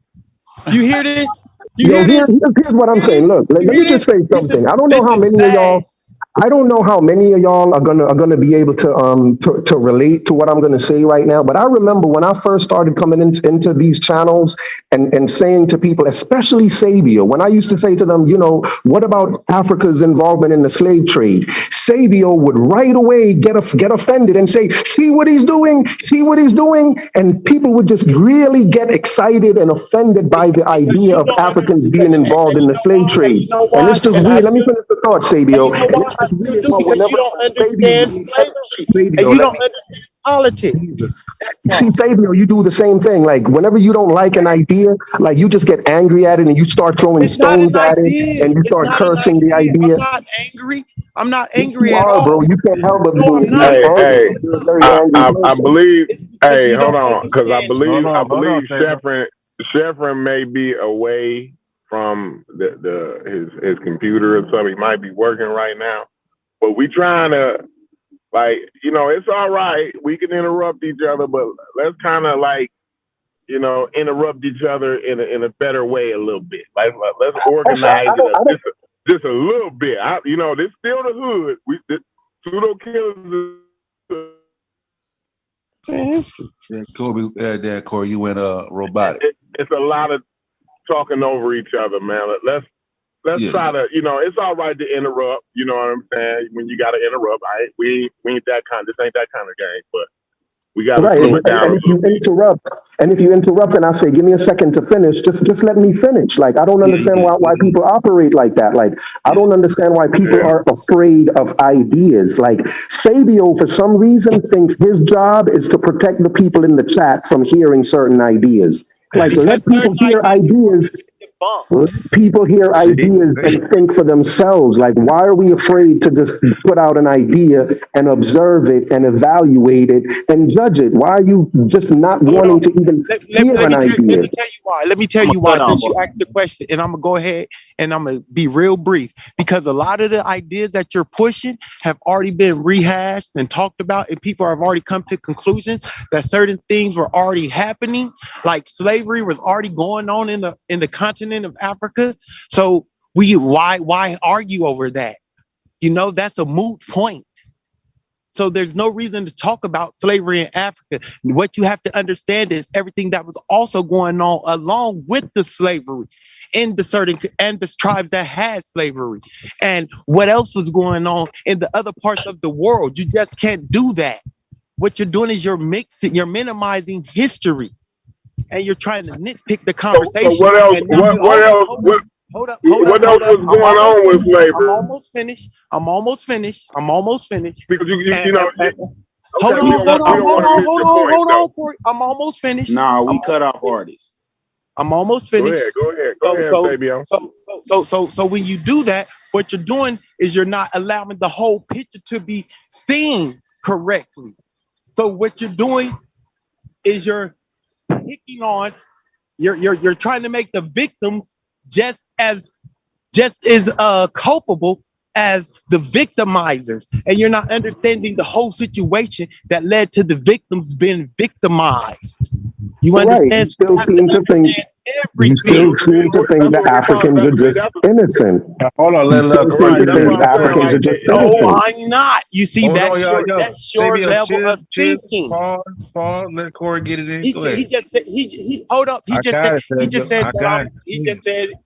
said something that isn't true. No, I'm not. I'm saying you have to look at everything before you draw a conclusion. Okay. I mean, so I ain't know you was in there. So yeah, go ahead. Yeah, you got it. So I just didn't know you was in here. I thought Chevron was away from the. Yeah, he made the host. He done slipped out. You know what I mean? They at the barbecue. Niggas done started drinking at the barbecue, and you know how I get. You know. Yeah.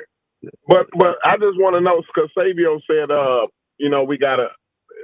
It was other things going on with the slavery. Like what else? What do you mean? Like, you gotta be specific so that we can hash that out. Like, I thought that's what I was bringing out. I thought I was bringing out some of the stuff like Christianity, like, and the promise of civilizing them. All of that is a part of slavery. But when I try to bring, why is it that I can't bring those things out? Hold on, America. He's trying to get. I don't understand why we have to keep on bringing Christianity up in the situation. Like, and then too, like, I can't even believe we're still having this whole conversation. Like, we killed this conversation last night. Like, we killed it. There's nothing else to be said, really. Like, Christianity, Christianity had a lot to do with the slave trade. I'm gonna tell you why. Christianity had a lot to do with the slave trade. The pseudo killers have spoken. The pseudo killers have spoken on the topic of slavery. Like, everybody needs to shut up now. Like, we done killed everybody. Now, show us where we wrong at, and then talk. You know what I'm saying? That's what I was trying to do. That's what I was trying to do. I don't want to hear about Christianity and Islam and all. Who gives a shit? I never mentioned that. Who are you talking to? Who are you talking to?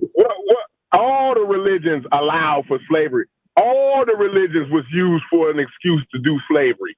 Every one of them. Name me one. Name me one of them that can't be used or ain't been used.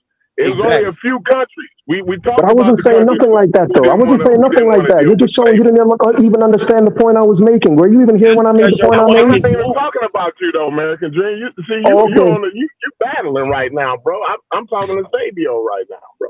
I wasn't Okay. even talking about Christianity. So how are you talking to me? I didn't even bring up I'm Christianity. just saying. A lot of the times I was talking to you, but I heard Christianity brought up, and every time we talk about I brought up slavery, Christianity. I didn't never what bring up God they was Christianity. praying to. I Like, didn't ever what I bring up brought up difference Christianity, which is make? why I thought you were What talking to difference me. does it make what God they was praying to? Yo, It don't make Corey. no difference. Yo, Corey. Now, his argument is, let me explain his argument. Hold up. I did never bring up religion. All right, got it. All I said was we have to understand everything that was going on along with slavery. So I mean the political environment, the wars, the We talked about that. Like, did you watch the show last night? The transferring Did you watch this last night? the stories. We have to talk. I didn't watch the show last night, so I wouldn't know. See, that's where you fucked up at. See, if you were to watch that, you'd be up on game. That's why I be trying to tell y'all need to be tuning in to the pseudo killers. I was at work last night. We light years ahead of the so-called conscious community. We light years ahead of it. That's so a shot. When we be talking, what we're saying is only gonna be understood in retrospect. So but it's see, gonna that's take y'all like 10 years. It's gonna take y'all like 10 years to catch up. Relax, bro. Relax. Yeah. Boy taking shots. Corey, I understand what I'm saying. I'm just telling the truth. One thing about me, I always, you know the first thing Unc ever said to me. I was on a thing with Garfield, and I said something about just being an everyday average guy, right? And the first thing Unc said to me, he never said a word to me ever in his life, right? The first thing he said to me was, well, stop being an everyday average guy. You probably need to quit being an everyday average guy, right? I took that and I put that in my back pocket. I didn't get offended by it, right? I put that in my back pocket and I take that with me.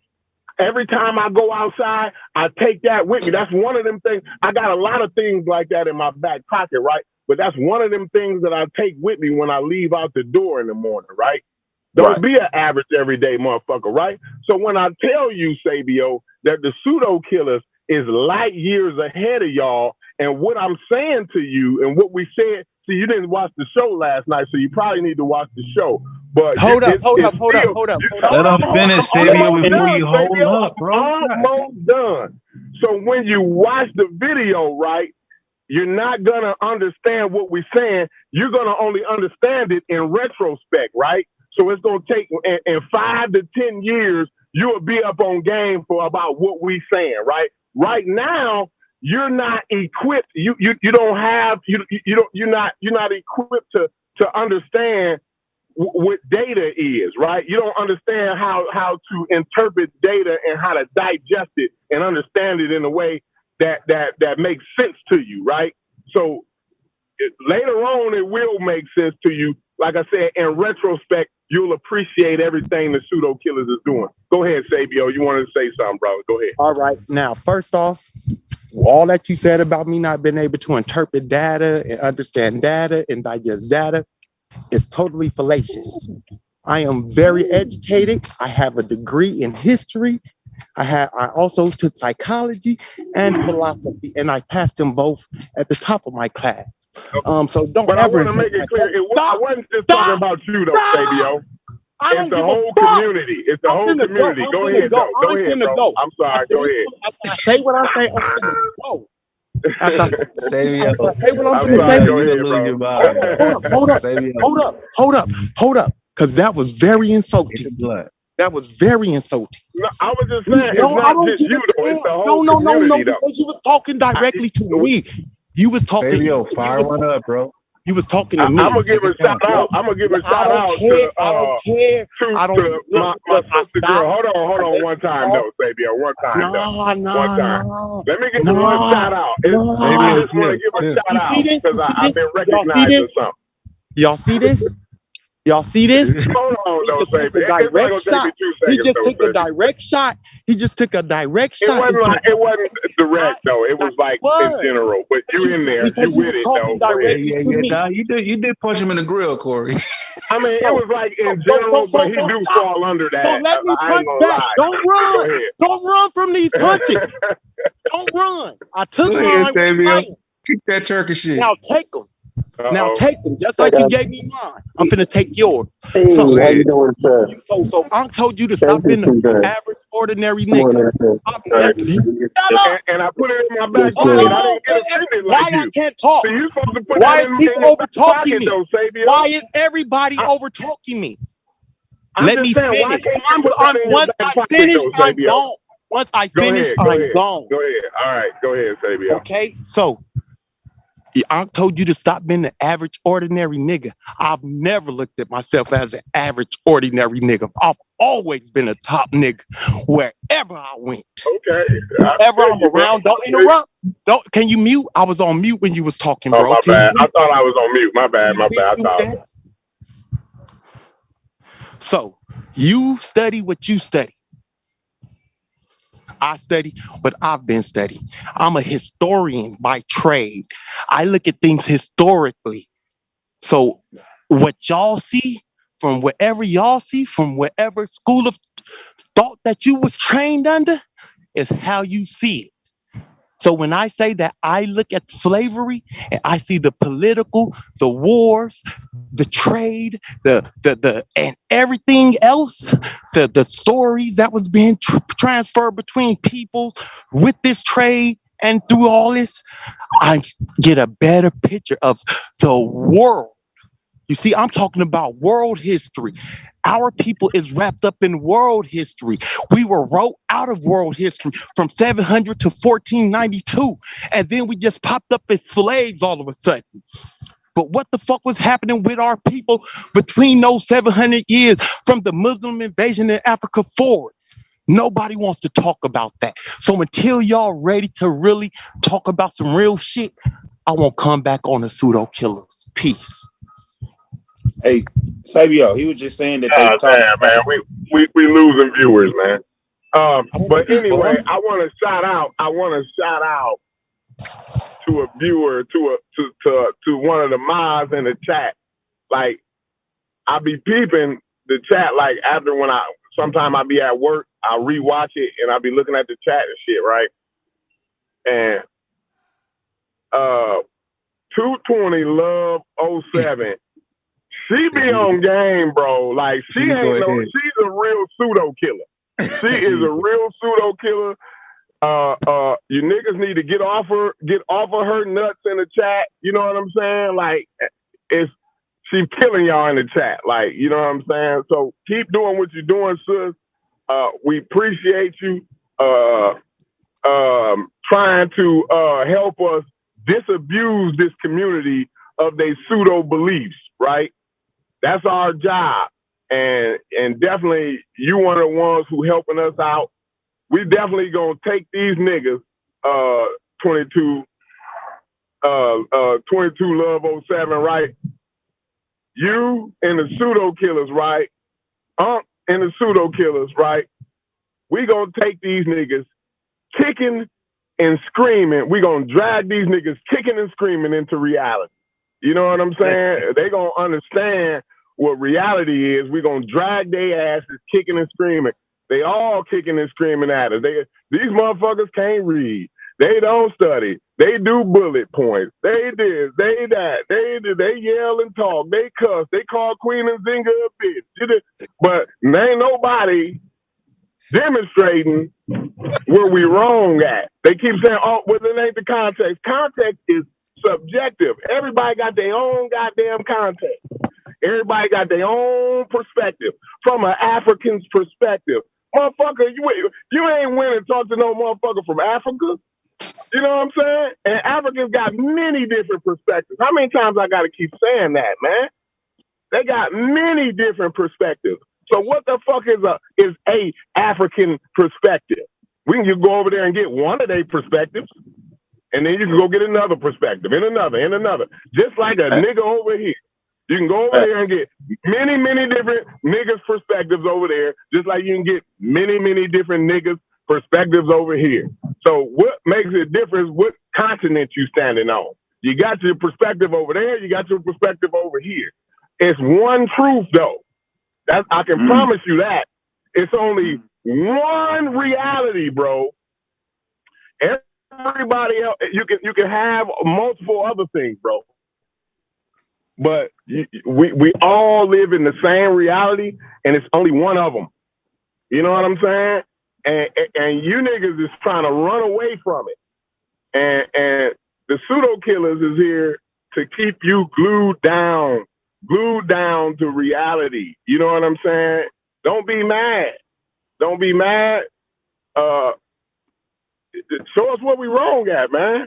Show us what we wrong. Now, I'm hearing niggas saying we anti-African. One nigga said we sound like I was cracking up too, boy. I died laughing, boy. He got us good on that one. But one nigga said we sound like the white settlers, man. I said, oh my God, man, the white settlers, man. Why you want to do us like that, man? He said we sound like a white settler, man. We just missed the show, Corey. Man. We just missed the show, Corey. We just missed the show. Man, y'all do this on a couple different platforms though. And y'all come back here with about 4 hours of stuff y'all didn't argue about on the Mossy or somewhere. Like we did it all over here. Huh? No, we did it all over here. I'm saying sometimes y'all be like, this is, I'll hear y'all even say it, like this is what we was talking about on Dr. Maya's show. I just hear you say that. But I'm subscribed to the Mossy though, but sometimes we ain't, just won't get it 5 years. Now that was a shot though, Corey. 5 years. That's because it's the truth. That's because we don't start so much shit. I get it. We don't start so much shit. We like years ahead of these niggas, man. The Mossy did the show. That's why we said it came from them, bro. Like we don't start. It was a shot. The show was about it was us. a shot though. I ain't say he couldn't take it. I'm just saying it was a shot. I mean, everybody throwing shots, right? No, Corey. Listen. Mine ain't really a shot. I gave the example of Unc's first words ever speaking. The man ain't never seen me, ain't never talked to me, ain't never had no discussion. Don't know me from Adam, man. You know what I'm saying? But But now Uncle was taking a shot, right? Because you know how Uncle is, right? He was taking a shot, right? But you wasn't supposed to. I get it. Sometimes shots can be constructive. Facts. So you see what I'm saying? You use things, right, that people can use against you, and you say, you know what? He used that against me. I'm gonna get better at that. Yeah. I need to get better than that, because if I was better at that, he wouldn't have been able to never say. If I didn't never tell him that I felt like, I'm just an everyday. I don't even remember what it was I was really saying, right? I would have to go back to the video, but I was just saying, like, from a everyday average nigga's perspective. We was having some type of business conversation. It was about business and economics, right? And he was like, well, shit, quit being a average nigga. You know what I'm saying? Like, and he said it like he was taking a shot. Like he took a shot. Like right. You said, in retrospect, you know who Unc is. Now you know that was a shot. You know what I'm saying? Right. But I still put that in my back pocket, and I take that with me though. I put it in my back pocket, bro, and I take it with me, bro. You see what I'm saying? So how come Sabio couldn't put that in his back pocket and take it with him? Like, yo, I must be behind. But you gotta quit being like that. This is what I'm saying. This is what I'm trying to show the community. You gotta quit being like that, right? You gotta quit being offended, because facts are offensive. The truth is offensive. They say it all the time. The truth hurts, baby. You know what I'm saying? And now when the truth start hurting, You want to be mad at the pseudo killers and say we insensitive. Yeah. Right?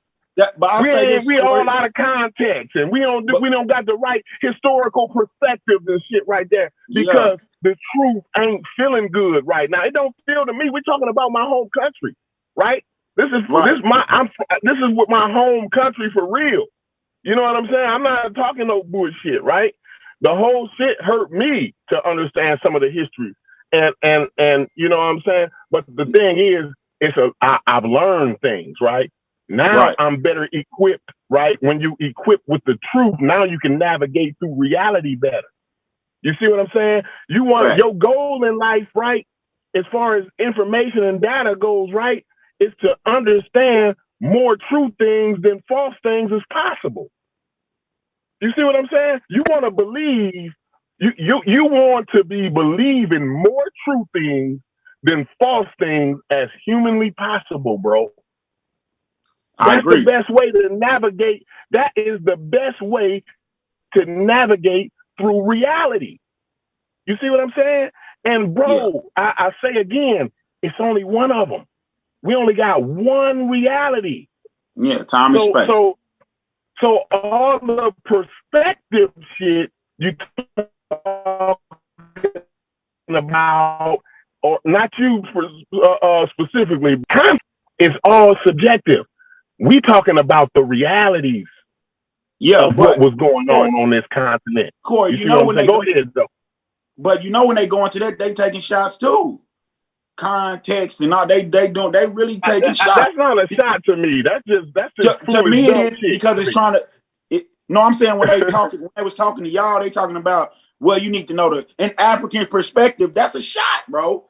You ain't looking at it like you supposed to. Is what they saying. Is what they really saying. It's a boomer. What it is a boomerang dagger, right? Because it don't. The shit don't do nothing for me. It just bounce back on them. Like, bro, we talking about reality. You talking about a perspective, right? Right. And then you trying to say that I'm not educated enough to understand an African's perspective, right?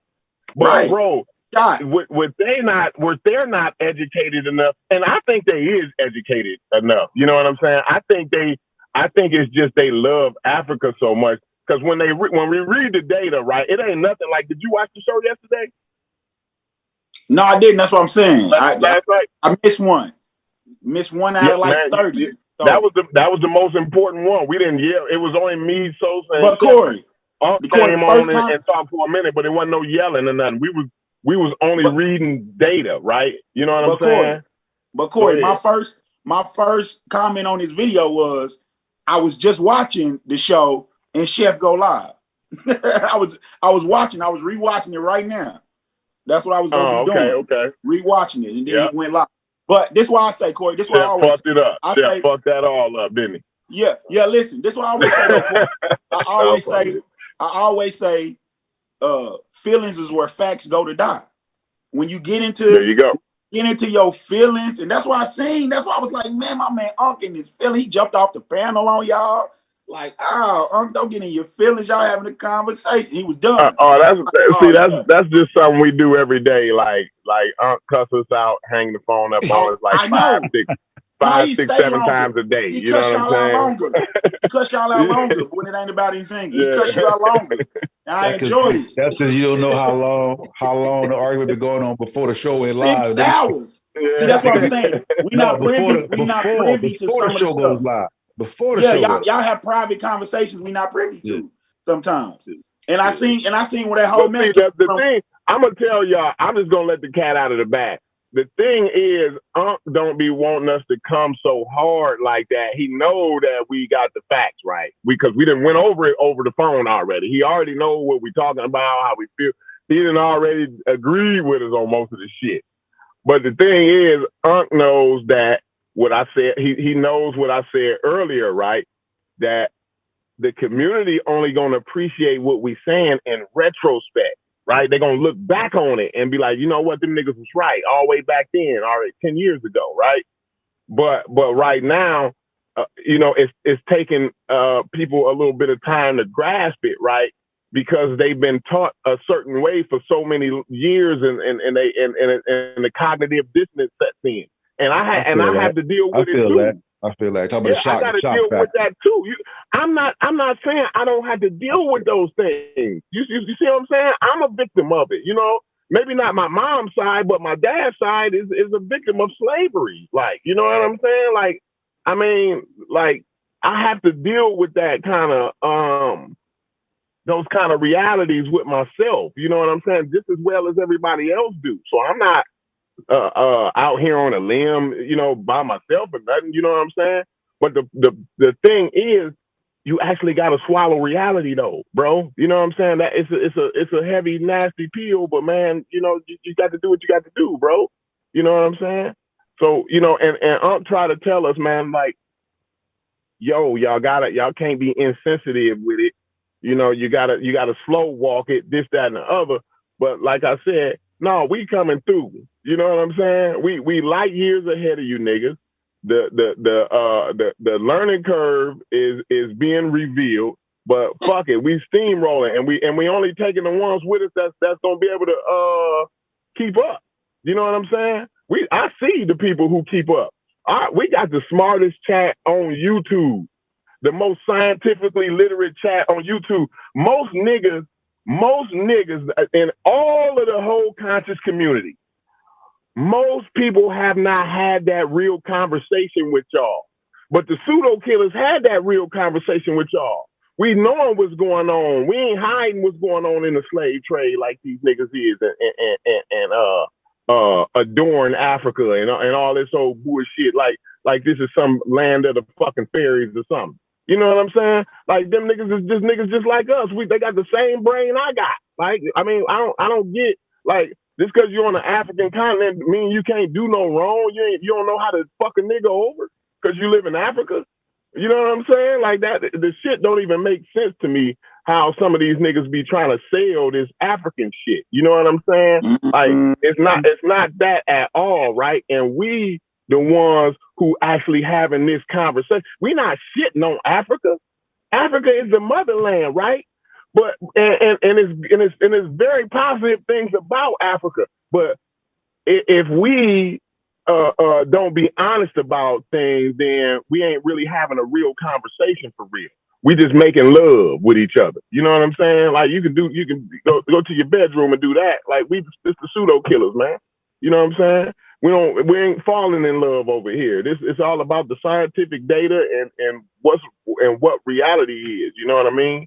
So I understand the cognitive dissonance that some people go through, man, and I definitely feel them. But we the ones, the pseudo killers, is the ones who actually really having the real conversation. What niggas talked about this? Ain't nobody talking about this. Never heard nobody go this in depth on Nzinga.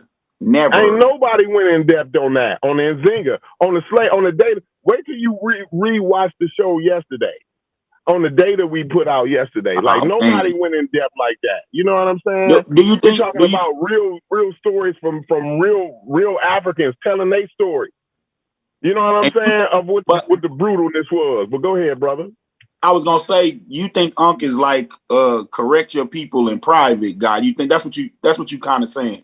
You kind of saying like no, Unc ain't saying that. He just saying slow it down. You know what I'm saying? Like brutal honesty is what I'm saying in private. Like I remember not to bring it back up, but I remember a while ago people like posted y'all private conversation somewhere, and it took, like you saying, we light years behind because you don't get the whole context of that when somebody, but that was just somebody being messy. But I get what you're saying though. I understand what you're saying because I remember when Unc said a long time ago, it's not a matter of if infectious disease is coming, but when. That's prophecy. That was prophecy to me though. But see, I kind of listen different too. I'm looking for understanding. It's understanding the journals. It's understanding. It's really understanding the real science. Science, real science. I keep saying this all the time, bro. Real science makes predictions and it gives off byproducts. You get byproducts out of real science, and it's predictable. You know what I'm saying? So you always gonna understand what's gonna happen when you understand the real science. You know what I'm saying? But Absolutely. yeah, Unc said it. Like that's a good example. That's what I mean when I be talking about we light years ahead of niggas, right?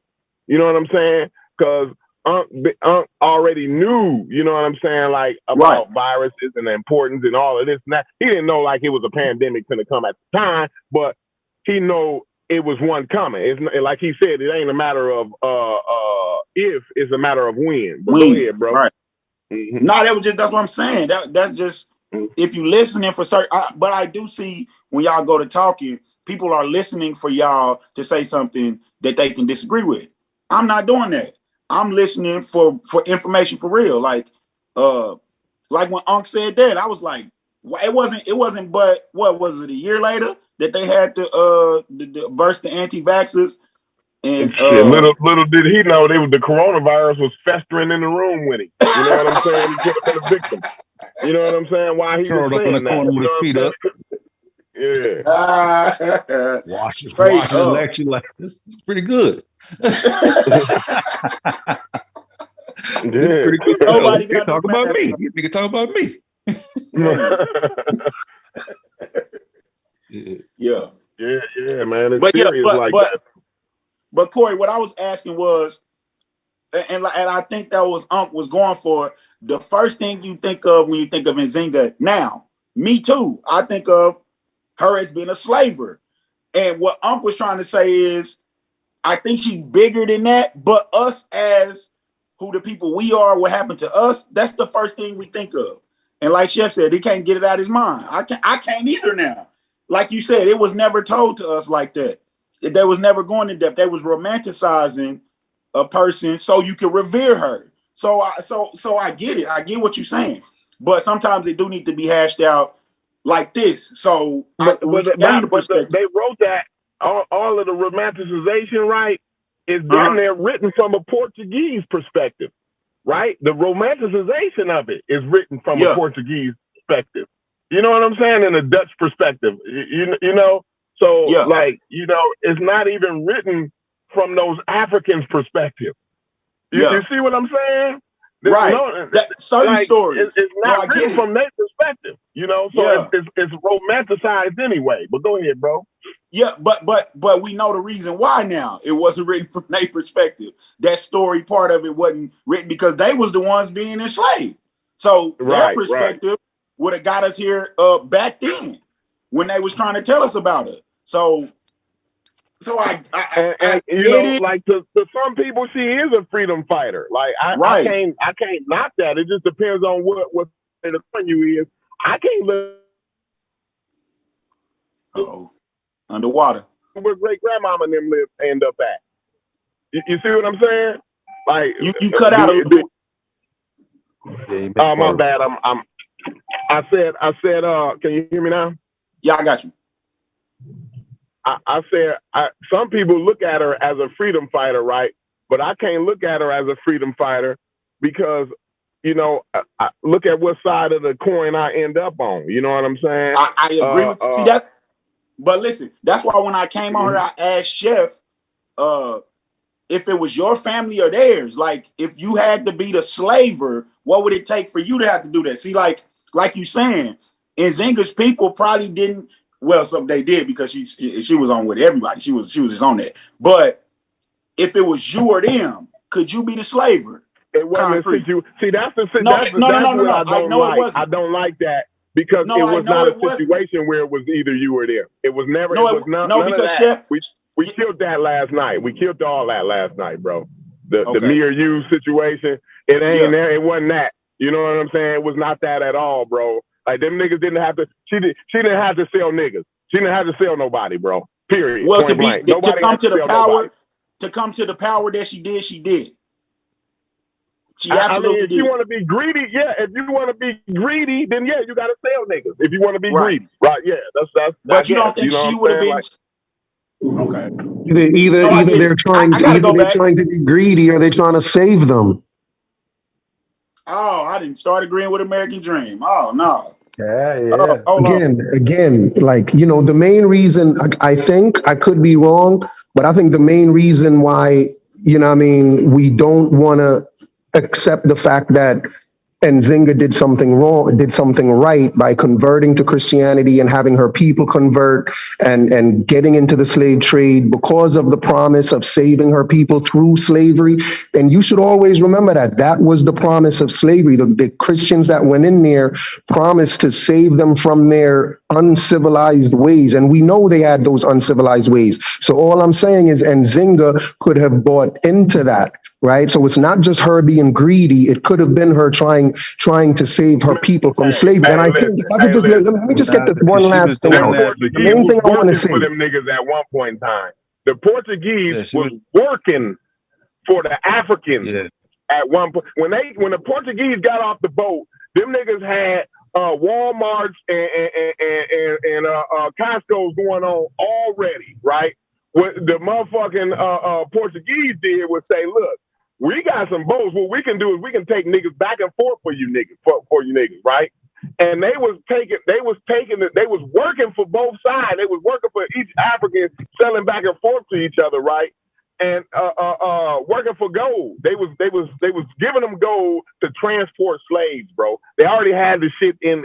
Like, the only reason why the shit got out of control was because the Portuguese started trading them guns, and it made it easier for the niggas to go snatch other niggas.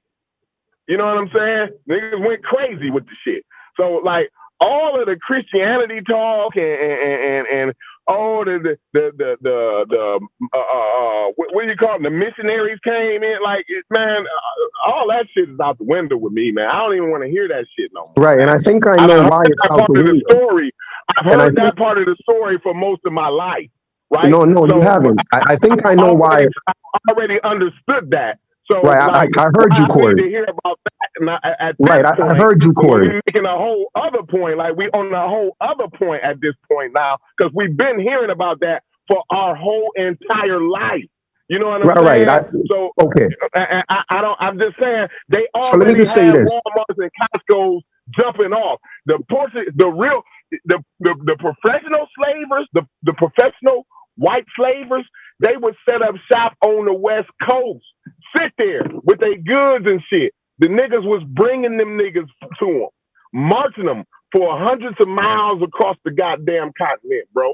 I don't know how Corey, is that contradicting what I said? I'm not sure how it contradicts what I said. I'm just saying, like, we keep bringing up Christianity as if that played such a significant role that it wouldn't have been slavery without Christianity.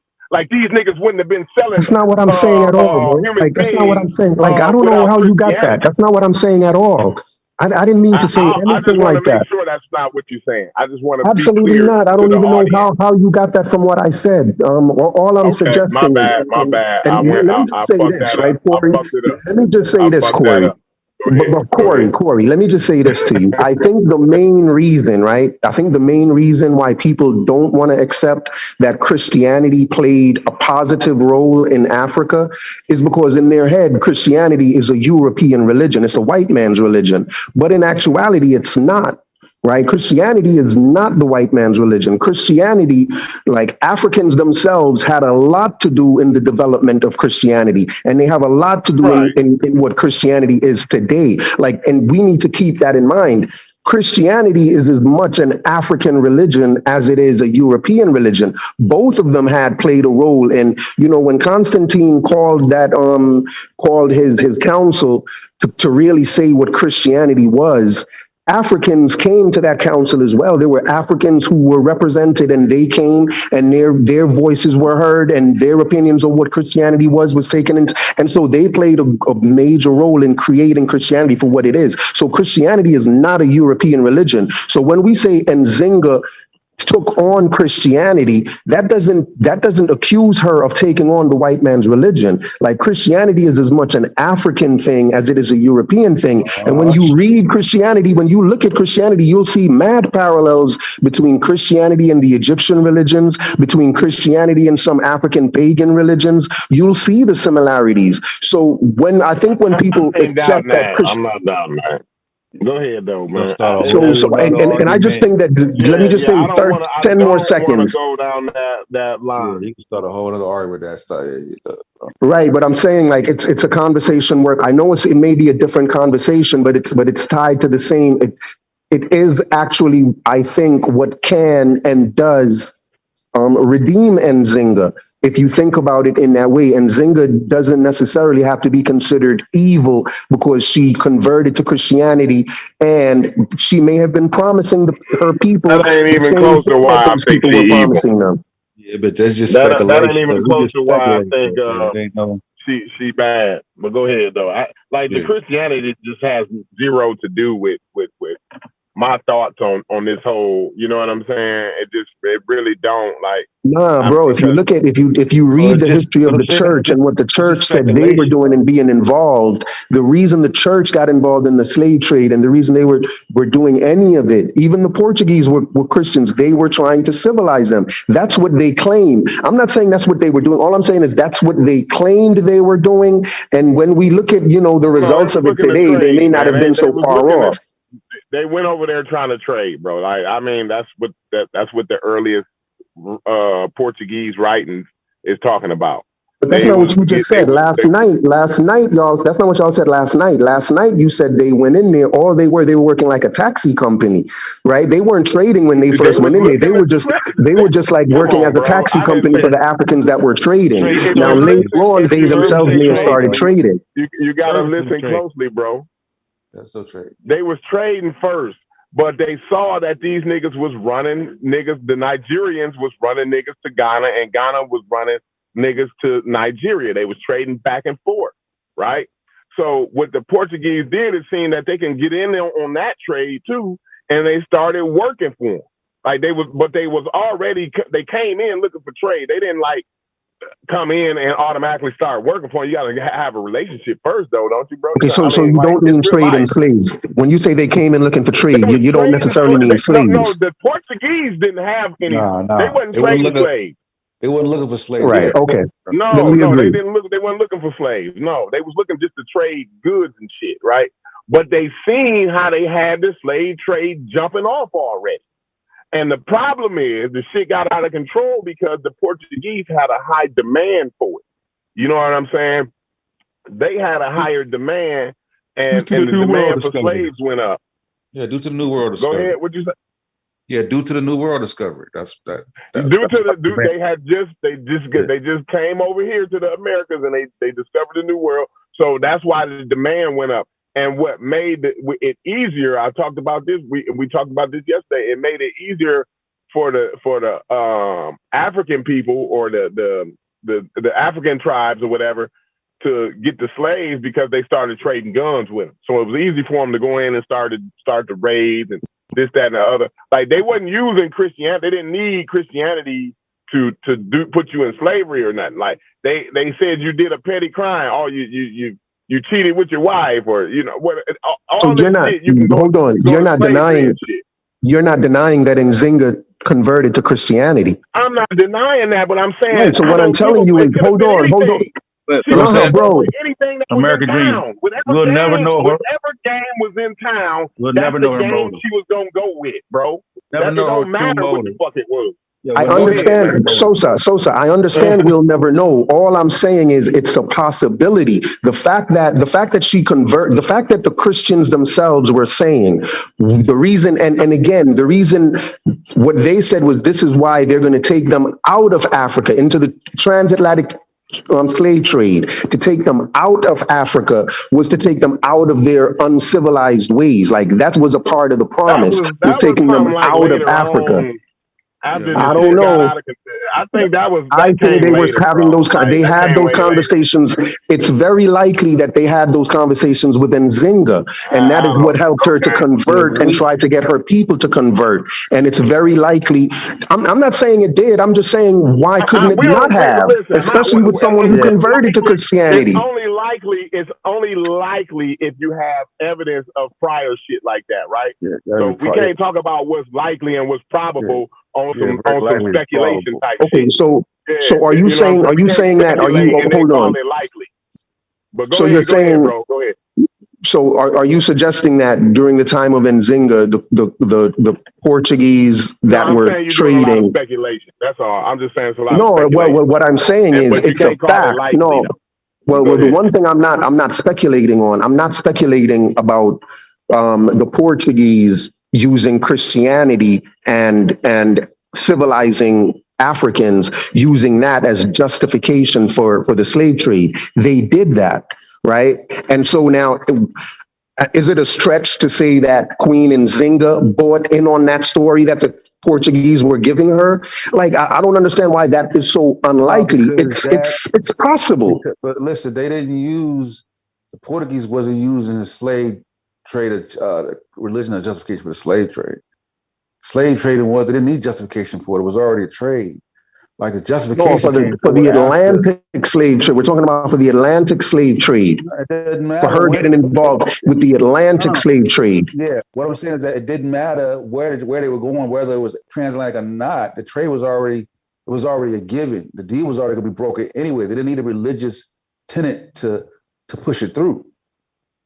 You see what I'm saying? Right, like that, the religious justification came forward in the Americas. Then that's not the Portuguese. That's not true. That's not true at all. The religious stuff didn't just come through in America. Okay. What when King Alfonso started first trading, they didn't need to justify him. He didn't need to become. He didn't have to justify it through Christianity to give him. Did he convert to Christianity? Did he convert to Christianity, Alfonso? Converted to it because it was a means that they did for trade. He would have converted. No, but you can't use Alfonso because he didn't convert to Christianity. Nzinga did. This is why I'm using Nzinga. Alfonso did convert to Christianity.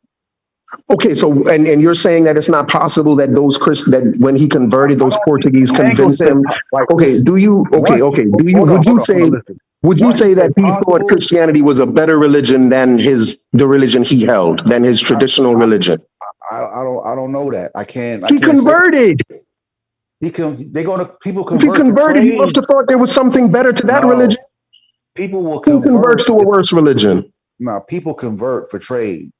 And sometimes even when people converted, they still kept their traditional system still intact. And then sometimes they mix it. I mean, now you're speculating. How do you know he didn't convert because he really was a Christian, that he fell onto the Christian values? I'm not speculating. I'm saying I don't know that he did that. I'm saying, but I'm saying I don't know either. Is it possible? I'm saying it's a possibility that he did hold on to those Christian values. You're saying it's possible he converted and didn't think anything about the Christian stuff. He just did it for show. And I'm saying, okay, that's your thought. My thought is he really did convert to Christianity and felt like Christianity could offer something to his people. Just listen, I'm saying that once you say, is it possible? Then you've already won, because we talk about a possibility. Now, if you're saying it's probable, then you would have to prove it. You have to show probability, but anything is possible. That's why once you say, is it possible? Like, yeah, anything's possible. It's possible he did. Possibly. You know what I'm saying? It's a rabbit hole. Once you say possibility. Sure, and absolutely. But my concern is whether or not what I'm saying is just it's logical, and whether or not it's taken into consideration stuff we already know. And I think it does do that. So I don't have a problem with saying that something like that is possible, because it's not. Yeah, but just because something is logical doesn't mean it's probable. You know what I'm saying? I mean, sure, but that's all I'm saying, is that there is a logical thing that can redeem Nzinga, and that if we really want to redeem her, we can. Look, we can redeem all of Africa for slavery based on the African American, right? The African American is in so much of a better position today than the average African. The average African American is in so much better position simply because he's in America, simply because of the Atlantic slave trade. That even because so the African American, simply because he's in America, an argument can be made that, you know what I mean, he should, like, it's justified. Okay, well, listen, if your argument is true, right? And it's 44 million of us here in America, and then factor in what the percentages of that 44 million that are doing well financially, got generational wealth, and then just oppose that to Africa, and then what type of number would you get?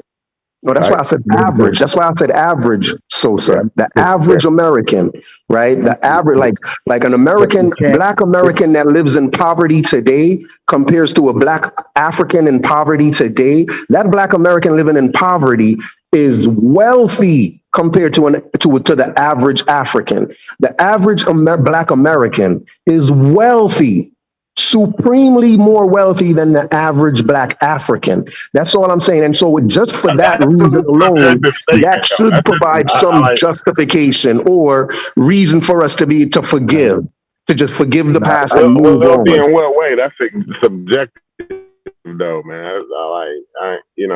I don't like to do it. You can't. Yeah, there's no way to factor that in like that. You're taking a country, which is the United States, and they compare it to a continent. So I'm saying, and Africa is huge, bro. Like, you know what I mean? I wouldn't. So which country would you, so go pick a country, pick any country in Africa you want and compare it. And you'll see that the average American, the average black American is better off than the average African in any African country. Yeah. The average, black Americans. That's all subjective. That's a fact. You got to make that. I don't know if it's a fact. You got to show them. That's a fact, bro. Come on. The average, look, you know how hard it is. You know how most black Africans are dying to come to America. Ain't no black Americans dying to go to Africa. Yeah, it is. You compare. No, there ain't. No, there ain't. One or two of them. One or two of them. But listen, if we're talking about percentage-wise, about 90% of Africans want to move to America. About 9% of Black Americans want to move to Africa. It's night and day, bro. You're only comparing poverty, though. What about comparing generational wealth in terms of generational wealth? Ain't no generational. I mean, come on. Even given that, African Americans have more generational wealth than the average African. That's a fact. If that were true, there wouldn't be a goddamn ADOS movement, bro.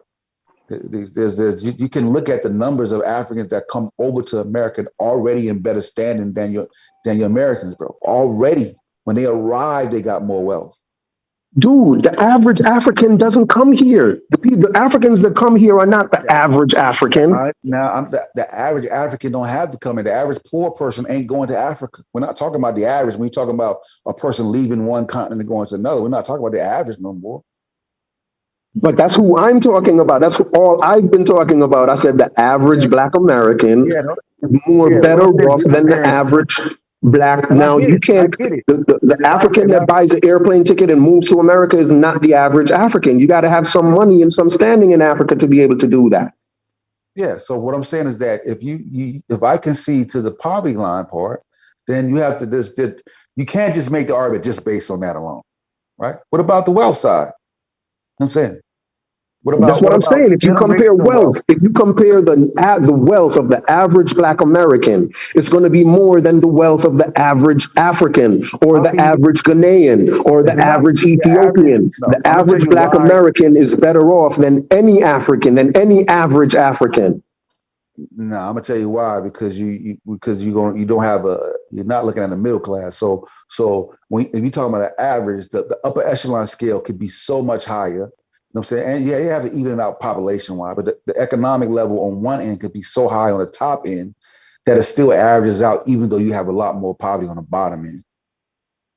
You know what I mean? But you have to show that for me to just concede to that's the case. You know what I'm saying? Like, I don't want to make that argument across the board that the average. I get you. I'd have to show that, but for me, that's not something I'd have to show. The fact that Africans are killing to come here and Black Americans are not killing to go to Africa, that proves it to me. I don't need to really prove anything else other than that. That could be just turmoil, the government system that they want in. They can know that they could do more in America, but that doesn't mean that they, you know what I mean? There could be, there's other factors that could, you know what I mean?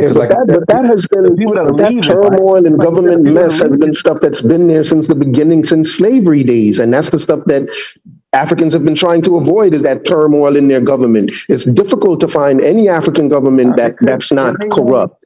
They may want to live in a democratic society versus another society, political system.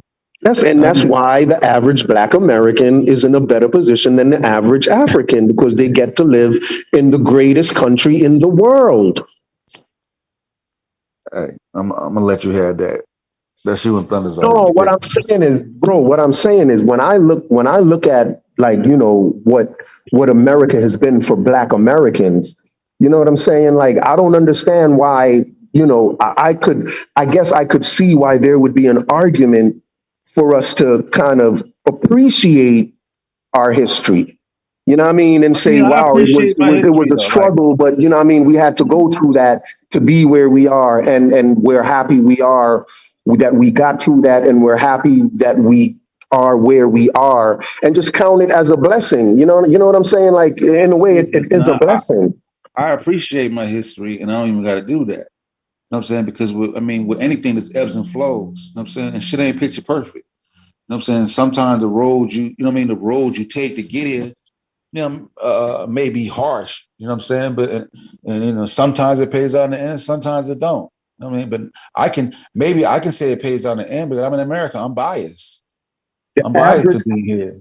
All Black Americans should be able to say it paid off in the end, because the average Black American is way more wealthy than the average African in any African country. You got to pair. Okay, you can't necessarily that, because then you have to weigh in death, bro. You have to look at the amount of death and carnage it took for us to be here right now, from 1550 something to goddamn 2021. Or at least to the end of the slave trade. This is 1800. You're talking about centuries of death and destruction and raping, and like, come on, you can't. How you gonna measure that shit? I'm not talking about. Listen, I was very clear. I said for the average American today. I'm not talking about the average Black American that actually was a slave in the 1700s. It may have been worse for him, sure, but I'm talking about me and you, that don't have to go through that stuff. No, you changed it because you said that. No, I'm not changing it. Hold on, you saying that we would see that the things that we went through was actually. We would see it as a blessing for us, right? So what my ancestors went through. So I'm saying, so now you agree. So now my argument was attacking that statement about what we went through to get to this point. So you would have to add in all the carnage and death and raping and all the stuff that goes on along with that. That got us to the point. I didn't go through that. You didn't go through that. Nobody raped you. Nobody whipped you. You didn't go through it. You can say it now because, nigga, you in your crib chilling. So, sir, you were never whipped one day of your life. When were you ever whipped as a slave? You never went through any of that. I'm talking about you. You see how you try to muddy the water and say, we've been through this, and you never experienced any of that. You're changing the argument, bro. You said that we would see that it was a blessing. Based on where we are, based on the fact that you today, based on the fact that I today live in the greatest country in the world, and I get all of the advantages of that. To me, what my ancestors went through was a blessing. I understand what you're saying. It was a blessing for me. Now, when they were being whipped, was that a blessing for them? Probably not a blessing for them, no. But for me today, when I look back, I can see it as a blessing. Hold on, listen. But you have to factor that in. If I say to you, listen, you know, your parents were drunks and they abused you and lock you in the closet and shit. But hey, but look at you now. You got your own business. Then I'm gonna have to weigh in. Well, what was it? Was it worth all that? Would I rather not gone through that and give up the business? Like, is wealth, is my financial status, my wealth more important than the trauma that I went through to get here? Would I be willing to give that up? Some people gonna say, yeah, bro, and I wouldn't be mad at it if they did say that. I mean, and you buy it. I would say that too. I think it was a blessing for me, given that I now get the opportunity to live in the greatest country in the world where others do not. So I think that whole experience was a blessing for me, a blessing in disguise. And that's all I'm saying. And the interesting part is that that's what those Europeans were promising. They promised them, they was like, your future generations will be better off. And look what happened. So you're saying that they kept true on their promise? All I'm saying is what they promised came to pass. Are you saying that they made good on their promise? Yes. Okay, then listen. That's just, I do not agree with you. Keep in mind, bro, keep in mind, they considered it a baptism by fire, but it's still a baptism. And the reason it's a baptism by fire, the reason they considered it a baptism by fire is because they thought the Africans were so uncivilized. And they were like, you can't just go in and baptize these people. Like, you have to really, like, give it to them. But it was still a baptism. But it was still considered a baptism. They thought every society was uncivilized. Right. When they wanted to change them, they considered that change a baptism. Yeah, I mean, you got to show me that. But they consider everybody uncivilized. I wouldn't say, and the Africans consider them uncivilized. Like, that's not the point I'm making, Sosa. You're skipping over the most important. What I'm saying is that uncivilized, and the way that we're going to help them is by baptizing them through fire, and that baptism through fire was slavery. Yeah, and that baptism through fire in a life that they promised, and you would have to show me something different that was in the afterlife, not in the fucking here and now. Like show me that. Show me when they was talking about the it not being about in the by and by. And it's just supposed to be when you dead. Like, they was promising you heaven. You know what I'm saying? Heaven was a promise, opposed to going to hell. We're living in it now. We live in America. No. I'm saying that was the promise. They promised you heaven in the future, and we're living in it now. We have an opportunity to live in America. The reason, because they didn't know what America was yet. Now you're making shit up. Christianity, you said that Christianity, because I'm just peeling your crazy ass argument apart. The argument for Christianity perspective was not about a better life in America, and nigga, you got goddamn Barack Obama as a goddamn president. The better life was about heaven versus going to hell. No, it was about getting them out of their immorality and their uncivilized ways. It wasn't about heaven. It was civilizing them. Yes, it was civilizing them and giving them some morals because they felt like they had none. But for you to receive your blessings in heaven. Christianity has nothing to do. The concept of Christianity does not even have necessarily anything to do with a life in the living. It's all about the by and by, bro. That's what the whole religious concept about. It's about fucking give all your shit to the rich. Like, don't.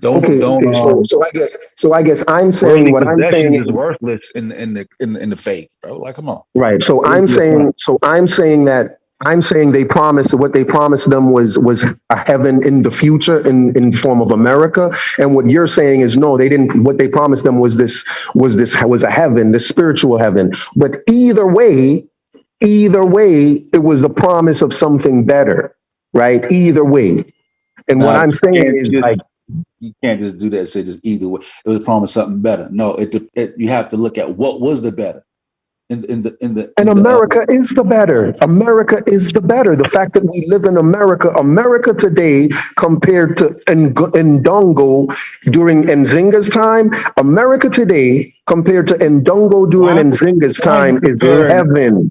America is heaven compared to Ndongo. To Ndongo 15 goddamn 1600. Okay, America today compared to Angola today is heaven. America's heaven compared to Angola. I don't know what it's like in Angola. I can't even speak of it. Come on, brother. Yes, you do. You ain't moving to Angola. I know that. I don't know what's going on in Angola right now, bro. You don't have to. You know it's no America. You know that. So don't pretend as if you don't know that. Don't pretend as if, if you may move to Angola tomorrow. You ain't even thinking about that. Nah, I don't know what it's like in Angola. I'm saying I ain't gonna brother. We all know for a fact the reason Jamaicans are in America is because compared to America, Jamaica is a shithole. America is heaven compared to any of those countries. That's why we all leave our countries to come here.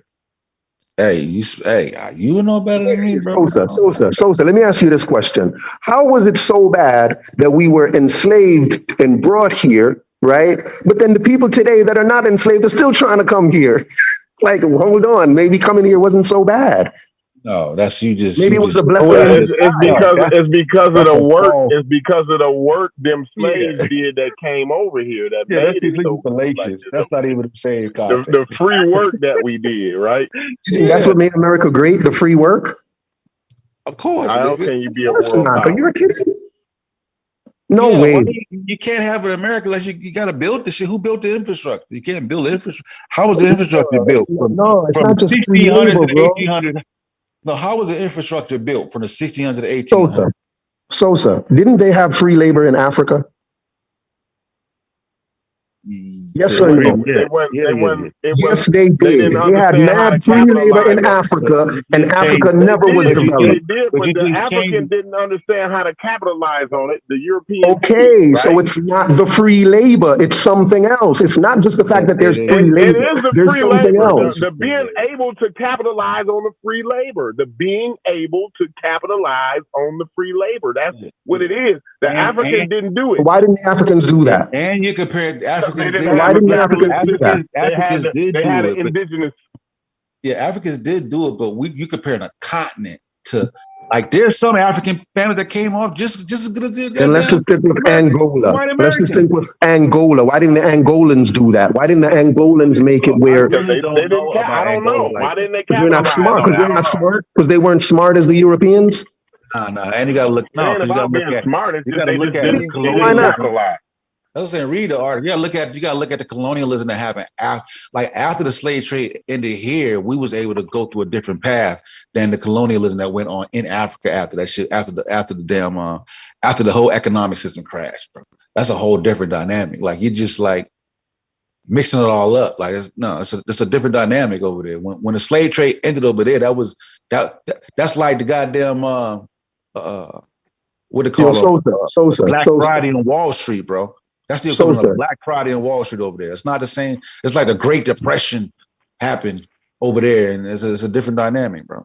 But I'm sure the same way we used to blame slavery on just the Europeans, I'm sure somewhere in your head, you're blaming the mess that Africa is in right now on colonialism and on the European. The same way we noticed that slavery was not just Europeans, you're going to realize that what happened to Africa and the mess that Africa is in is not just because of colonialism. It's just because Africans really just were poor managers of their countries.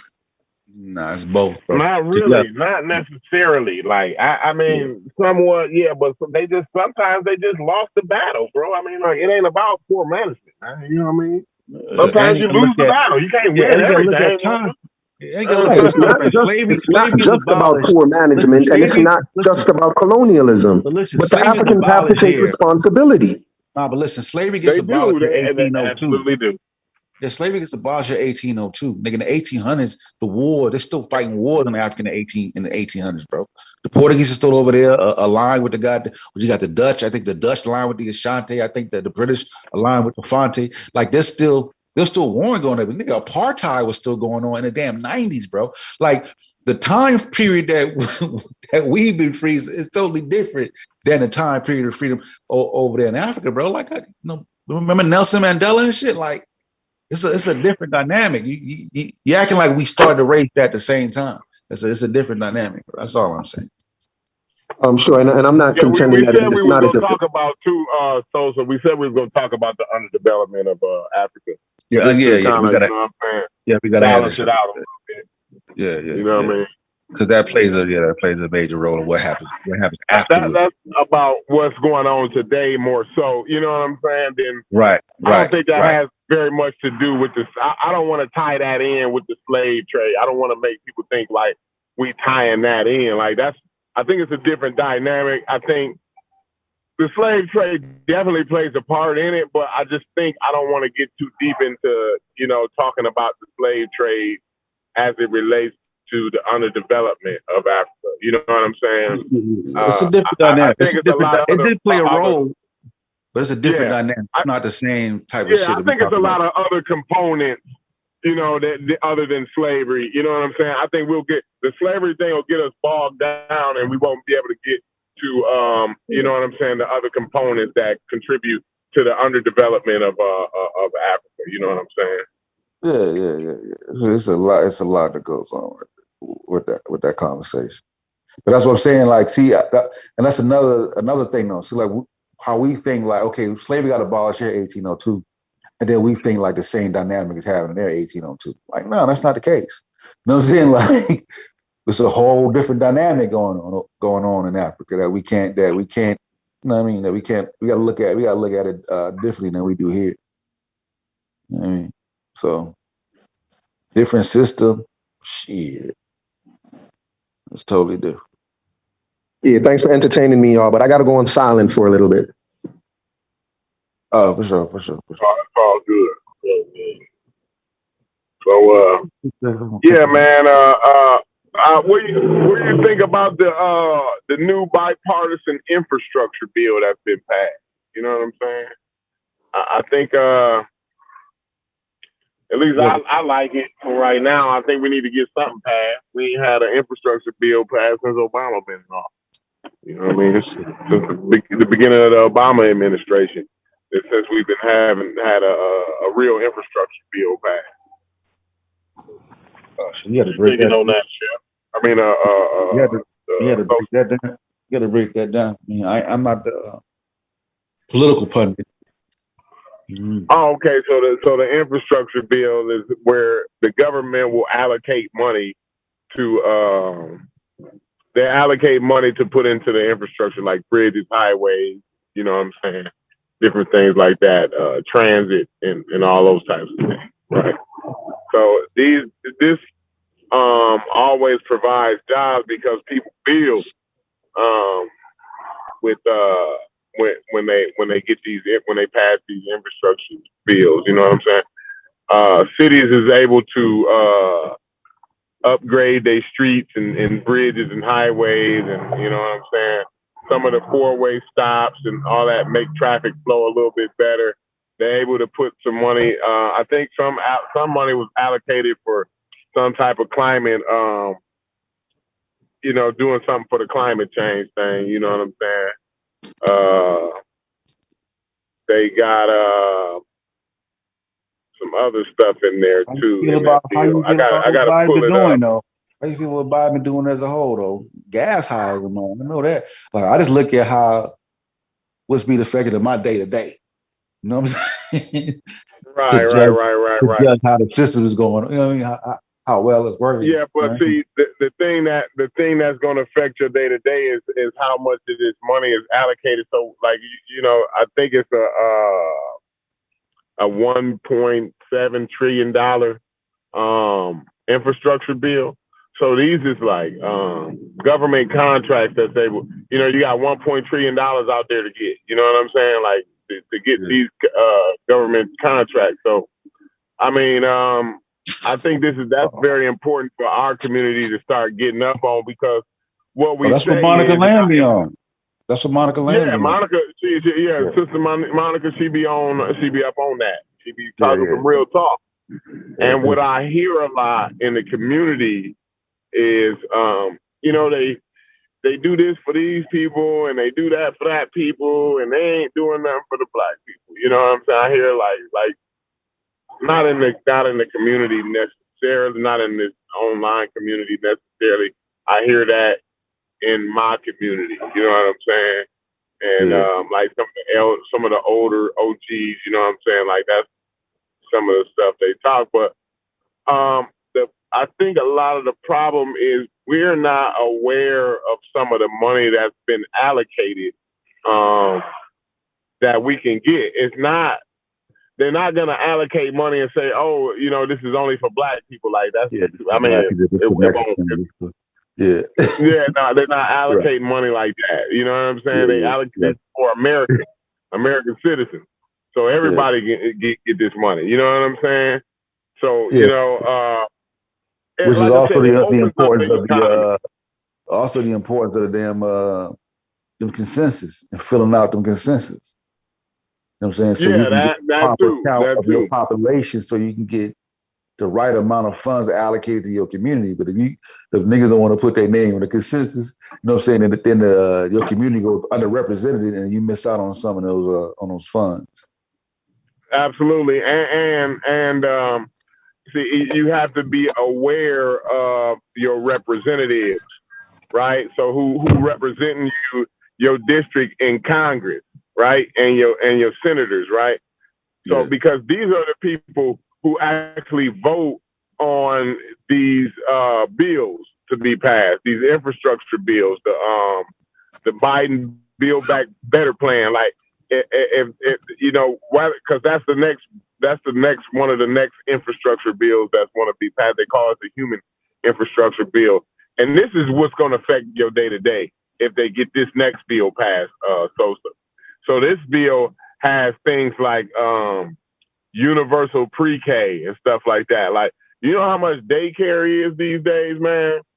I pay like $200 and something a week for daycare, man. It's outrageous. You know what I'm saying? Well, I'm glad, hey, Corey. Man, you understand how much I celebrated when I got out of that stage in my life, man. Like, and then you baptize yourself right back in the daycare. Man, I just got out of that stage like a year and a half ago, right, with my 6-year-old. And I put myself right back in there, man. You ain't even free long enough, bro. I don't learn, man. I learned my lesson this time, though. Yeah, can I add something to that? Go ahead, Bob.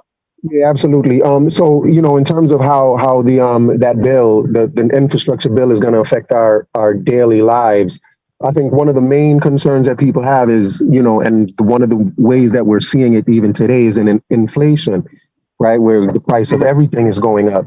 You know what I mean? The infrastructure bill, like in order to pay for those things, America has to either borrow money or they got to print money. And whenever you put more money in the system, it just devalues the money that you have in your pocket. Yeah, so if you have $100 in your pocket, so the way you're going to feel in your regular everyday life is that $100 that used to buy you 2 bags of groceries is now only going to buy you 1 bag of groceries. So, you know, that's one of the main reasons why people that oppose it oppose it. Like that right now. But the problem is, it's like that right now while before the infrastructure bill was even passed. So like, indeed, absolutely, and like that's a good Republican talking point and everything. But usually things like this happen, right? When you get a new president in, the economy becomes unstable. But watching mid 2022, this is what the top economist is talking about. In the summer of 2022, it'll balance back out. Housing won't be so high right now. Inflation is due. And we fresh off a pandemic too. We just came off a good point. We just came off a pandemic, and the material, you know, people got material on back order. So all material is double and triple the price right now. But let me just say this though, Corey. You know what I'm saying? So the bill didn't even pass. And we got inflation. So I appreciate your good Republican talking point. But go ahead. Corey, I got to tell you, man, when y'all say this thing about Republican talk, I wish y'all would just talk to the ideas that are there and like try to downplay them by just saying it's a Republican talking point. So it's like a way to just ignore it. But anyway, here's what I'm saying to you though. Like even you are correct. You are correct that, you know, prices have been going up because of the pandemic. But what the reason that is the major reason why prices are going up during the pandemic is because of all of that free money that they were giving, all of these stimulus checks that they were giving out. Again, giving out money, bro. Whenever you give out money, it's not giving out money. The value of money is going to go down. Money. Who gave it away? Who gave the money away? Who gave the American government? They're printing money or they're borrowing it. Whenever you put more money in the system, Corey. It's because we ain't got no. What the problem is we. Hold on. Let me say this because you said what you said. The problem is we ain't got no problem with bailing them motherfucking bitch ass banks out. And having Mark Zuckerberg and them motherfucking billionaires pay $0, not $20, $0 in taxes, right? If we quit bailing the fucking banks out and printing money up, we ain't never got a problem with printing money for them motherfuckers, right? To bail them motherfuckers out, right? You don't have to yell and curse, bro. You don't have to yell and curse. We're just having a conversation. This is the pseudo killers, bro. You're going to get some motherfuckers and fucks and shits and asses and everything else over here, bro. That is pseudo, though. So that is pseudo. Cursing is pseudo, so I'm going to have to kill you. Go ahead. I appreciate it. Let me know. Kill me with my pseudo cursing, right? But we quit bailing them motherfuckers out, right? And have Mark Zuckerberg, because you paying 40% taxes, right? We can at least let Mark Zuckerberg pay 30%, bro. Like, come on, man. They got to pay their fair share. Ain't nobody Corey, crying what you about saying? putting money when it come to bailing them bitch niggas out. We've been Corey, bailing them let me bitch just niggas respond to one thing. Corey, since before Obama. But go ahead, man. Go ahead. right. Tell Like, me let me just respond. Like, justify welfare for Mark Zuckerberg. Go ahead and justify welfare for Mark Zuckerberg, because that's what he's getting. When you get a subsidy, a government subsidy, that's welfare. That's what welfare is for. And this motherfucker got a boat. This motherfucker got a boat I got that you your park question, inside Corey. of a boat. He got I a boat understand your that you park inside of a boat, and we giving him welfare. But go ahead, I understand your justify why question. we need to keep doing that. Go ahead. Sure. So, You said you want to say something. Go ahead. I ain't got no yeah, question. Go please, ahead. but let me. Like, you keep cutting in every time I try to say something. But yeah, you mentioned the banks that got there. We said we bailed out a lot of banks. Now, the reason that's different, right, between giving a bank. Let me just finish, please. My Go ahead. word. I'm The on mute. reason My it's bad. different, I thought I was Corey. on mute. Let her get it My out. Corey, bad. I thought I was on mute. Corey, you see the when they gave those banks those bailout checks, like every single bank that got the money paid it back in full. When you got your stimulus check from the government, you never had to pay back a penny. So it's a major difference. Whenever banks get bailed out, especially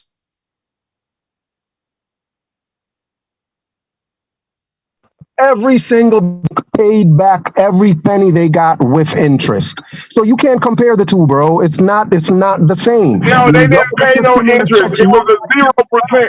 I can't let you lie like that, dude. It was He a making a good point 0% right now, interest Corey. You loan. gotta fight. You gotta fight. He making That's some good not points. true, bro. They paid interest on They it. didn't pay no I interest think we back. found his lane. I think we found American Dream lane. But go ahead, Corey. Go ahead, get it. Yeah, but Now, the I thing will is, argue like, that they it, did Let pay him make the interest, point. Let him make the even point. if Let him they make the point, what American didn't. Dream. he's saying But is even if not Let him they make the point. didn't, the point still stands. They American had to Dream, let him pay rebut. the Let him make money the back. rebuttal. In American Dream, let welfare, him make it's the not. rebuttal. It right. can't So be they ain't taxing your because in ass. They welfare you ain't don't pay taxing the your money ass back. 40%. You think they ain't taxing your ass 40%? And then when you go and spend the money that they already done taxed your ass 40% on, they tax your ass again. So how the fuck you ain't paying the money back? I'm not sure how that's a rebuttal to what I said. The man that get a paycheck, the dude that get the paycheck, the payroll check, is the motherfucker who keep this steamboat steaming, nigga. You better remember that. Mark Zuckerberg is 1% of the goddamn population. The nigga who get the check is the 99% of the population. We the motherfuckers who paying the 40%. It ain't the motherfucking bank. Them niggas don't hold up the goddamn United States. The motherfucker whose alarm clock go off at 4, 5, 3 o'clock in the morning every goddamn day, and them nurses and them moms that's dropping their kids off at daycare, paying goddamn it thousands of dollars a month to take them kids to daycare and all that shit, so they can go to work, so they can pay these raggedy ass taxes, so we can have these motherfuckers go and spend our money up on missiles and give it all to the goddamn it to the billionaires and the defense companies and all that shit. You want to talk about a stimulus check one time in your whole goddamn life? Come on, man, cut that bullshit out, man. Bro, all I said was that they paid it back. I'm not even sure where. You done paid that shit back 5 times already, and you want to tell me about how Mark Zuckerberg and them bitch ass niggas had to pay some bitch ass money back? Them niggas they stealing money. They going through loopholes to not pay taxes even before they didn't have to pay taxes. Now they done put lobbyists in place so that they can pass laws to where they paying zero taxes and they making hundreds of billions of dollars a year, and it's legal. And people like you sit up here and make excuses for it, bro. Talking about a stimulus, $1,000 regular ass stimulus check that they done gave your ass, and you done paid them motherfuckers back 5 times over before the motherfucker even hit the door. You know what I'm saying? Cut Yeah, I that get. shit out, Listen, man. we can talk about something else, Corey, because I really don't want to argue. I don't even know why you're arguing and cursing, bro. Like you was the same one who just I thought 10 minutes ago you was talking about not, just talking about thoughts and just Yeah, we building. can Like cuss I and really yell don't and want to shit, build but like I this. don't want to So talk I over don't like it. let's do like I'm not gonna build with you like this when you Look, cursing like this because do this is not a good way to do build, what bro. I Like say, it's not just what I useless do. to me. No, I'm saying I didn't even. I tune out what you're saying when you start Nah, I'm yelling and fucking with cursing, you bro. though. And I really don't even know how what you said relates to what I said, and you're just yelling and cursing, and it's not getting us Listen, anywhere. So I'd rather not do it. nah, I know it's the my bad, pseudo bro. killers. I get that, and that may be how It's y'all fine. roll. But It's fine. I Maybe find it to be. I get I passionate find about. that style of debating to be very unproductive, bro. And I'm not gonna sit here cursing with you and calling you names and saying people like you. I'm not gonna do that. I didn't That's call you no childish to names me. though, bro. That's I didn't childish to call you me. no names though, bro. No, but bro, let's just build, man. Let's just build on ideas. Again, no one Okay, should my be bad. holding I on to got ideas as passionate if about it. like why you calling somebody's not a bad person because they entertain a certain No, I idea, didn't say you bro. was a bad person, You man. I cursing at just me said as you if had you a bad think I idea. am, dog. Like just relax. Like you I turning wasn't into cussing. Sabio. Don't You take doing it a so Sabio personal, on man. me. You getting sensitive, man. God I'm damn, you saying, went bro, because I'm sensitive trying to on me build and you want all to of a sudden. argue. There's a I difference don't. between let's You done cussed build. me out Listen, before, didn't you? any political I don't conversation know. sound like this. You watch it on CNN, it I sounds don't know if exactly I cussed you out. it You sounds cussed me exactly out the same. before, at least once. I'm sure you. Everybody done cussed me out at least one time. I believe that I should have cussed you out. I don't know if I did, but I believe that I should have. Hey, Given this conversation. hey, Corey, I remember one time American Dream was like, yeah, I want to thank y'all so coming on. He's like, fuck y'all. And then what I'm See, I know you did. I know. Look, American Dream. Look, we're gonna drag you down with us. You up there. You know what I'm saying? You got that suit and tie on, but we're gonna drag you down with us. You gonna come down to the gutter with us. You know how they say don't stoop down to their level. We gonna get you to stoop down. You gonna do some cussing and shit. God damn, you gonna stoop down to our I level over mean, here. I'd really, Some of them don't want to I'd stoop really down. rather Go ahead, not. though. I got to tell you, like, what I really like about what I really like about this channel. I think this channel more than any other channel that I watch. I really like the topics that y'all discuss. I think y'all have really good discussions, and that's why I stick around. But and I go to I see other channels where all they do is yell and curse at each other, and it's so weird to me. It's like, what is happening here? And it's just weird to me, and I'm. I gotta say, we do a whole lot of that. It ain't like you can say like we ain't. We probably the worst Indeed, at that. y'all Like, do a whole lot of that, but I guess I do appreciate your conversation. Your topics are are what keeps me here. But is the channels worse than us that do the yelling and shit like that? I can't believe that. If it's a channel worse than us, boy, God Oh damn. yeah, there definitely is. There definitely are. We do There the most definitely yelling are. and cussing and screaming. I ain't never heard nobody do as much yelling and cussing and screaming as we do over here. But you say Nah, brother, it gets really bad. Oh, okay. I don't feel so bad really because bad. I have been feeling bad about that. I ain't gonna lie, American Dream. You know what? You absolutely right. I can't sit here and say you wasn't right about checking me about the cussing and yelling at you. I get passionate about the politics though. I do. I really. It wasn't nothing against you. I wasn't trying to demean you or nothing. I just really get passionate about that, and you know what I'm saying. That's just one of them topics that brings that out of me. So I Indeed, appreciate you taking a step back. You know what I'm saying? Helping me take a step back. We can continue the conversation. Now I'm gonna get passionate, but I ain't gonna cuss you out and all that. All right, Indeed, and what try to minimize that.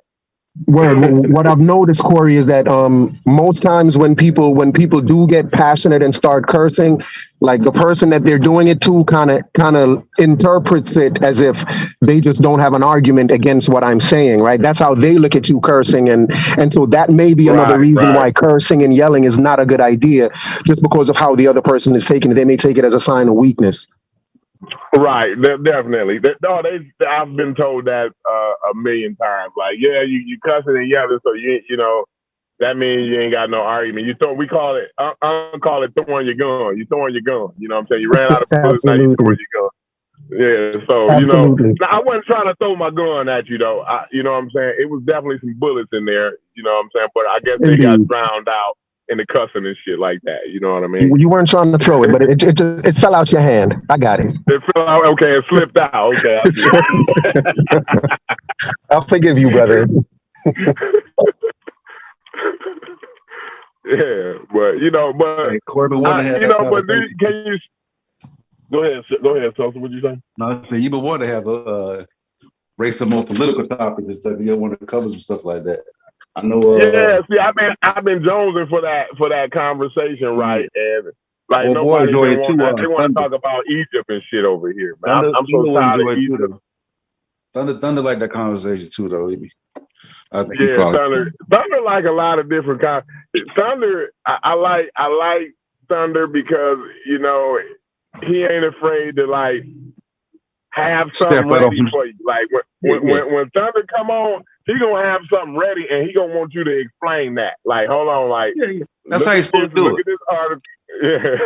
It don't matter if you're right or wrong. He trying to figure out. Okay, and if you can convince him, he'll accept. Yeah. But you got to make a sound argument. So I can deal with that. That's fair. Yeah. Indeed, that definitely is a fair estimation of Thunder. He does think things through and tries to get to the bottom of it, and that is what I appreciate about Thunder. Even the last time we were talking about which is better, Christianity or ancestor worship, and he was really going at me about what I was saying, and I appreciated it. When people challenge me and my ideas, like I actually appreciate it because it makes me, even if at the time I still stick to my guns and go with my arguments. When I go home, it allows me to really rethink my thoughts. And so, I appreciate being challenged. And I think that, when people challenge you, that really is a blessing because it does help you to grow and it shows you where your mistakes may be. And nothing helps people grow more than making mistakes. You know what I mean? Yeah. I'm really glad you said that. Yeah, I'm really glad you said that, American Dream, because that's my goal, right? My goal ain't never to change nobody's mind. But I want something to be said on here that makes you think about what you previously thought before you heard this topic or this show. You know what I'm saying? Not that you're going to change your mind or have a different outlook on the situation. It just make you sit back and like, okay, let me think about it. Oh, let me see it from that point of view. Or that was a really good question. I've never heard that question. I never heard that be asked that way before. Like, that's my goal, at least, having these conversations, because a lot of the times I get that out of these conversations. Like I can rethink, you know what I'm saying, some of the previous thoughts that I had, due to some question somebody asked or something like that. So, like, if that's what you get out of this show, I really appreciate that. Go ahead. And truth be told, like, a lot of times when you first get it, you don't accept the change immediately because you're in the heat of battle. It's only like when you step away, you know what I'm saying, you start thinking about that shit. Like, I don't know. He did make some good points. Right. You know what I'm saying? Like, then next time you come back, you're cool. You're like, you know what? You was right. You was right about that little one thing. I looked into it. You know what I'm saying? So, yeah. Indeed, I'm gonna have to go back on silent for a little bit, y'all. Peace.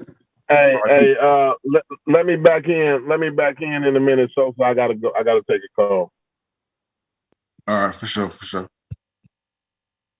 Tuck, where you at? You in the background? I did that. I see you popped in. Man, I'm back, man. I ain't trying to hear nothing American Dream talk about.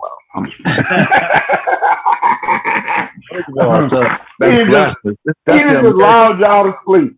It's the American Dream. You can't hate on the American Dream.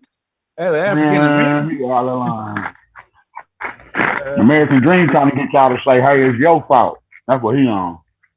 Hey, my thing has always been though, like, I think probably took the psychology in me. Like, I've always been like, dialogue is good. You know what I'm saying? Whenever communication cuts off, then all is lost. You know what I'm saying? As long as you long as you can continue the dialogue, then you never know what path that you can go from there.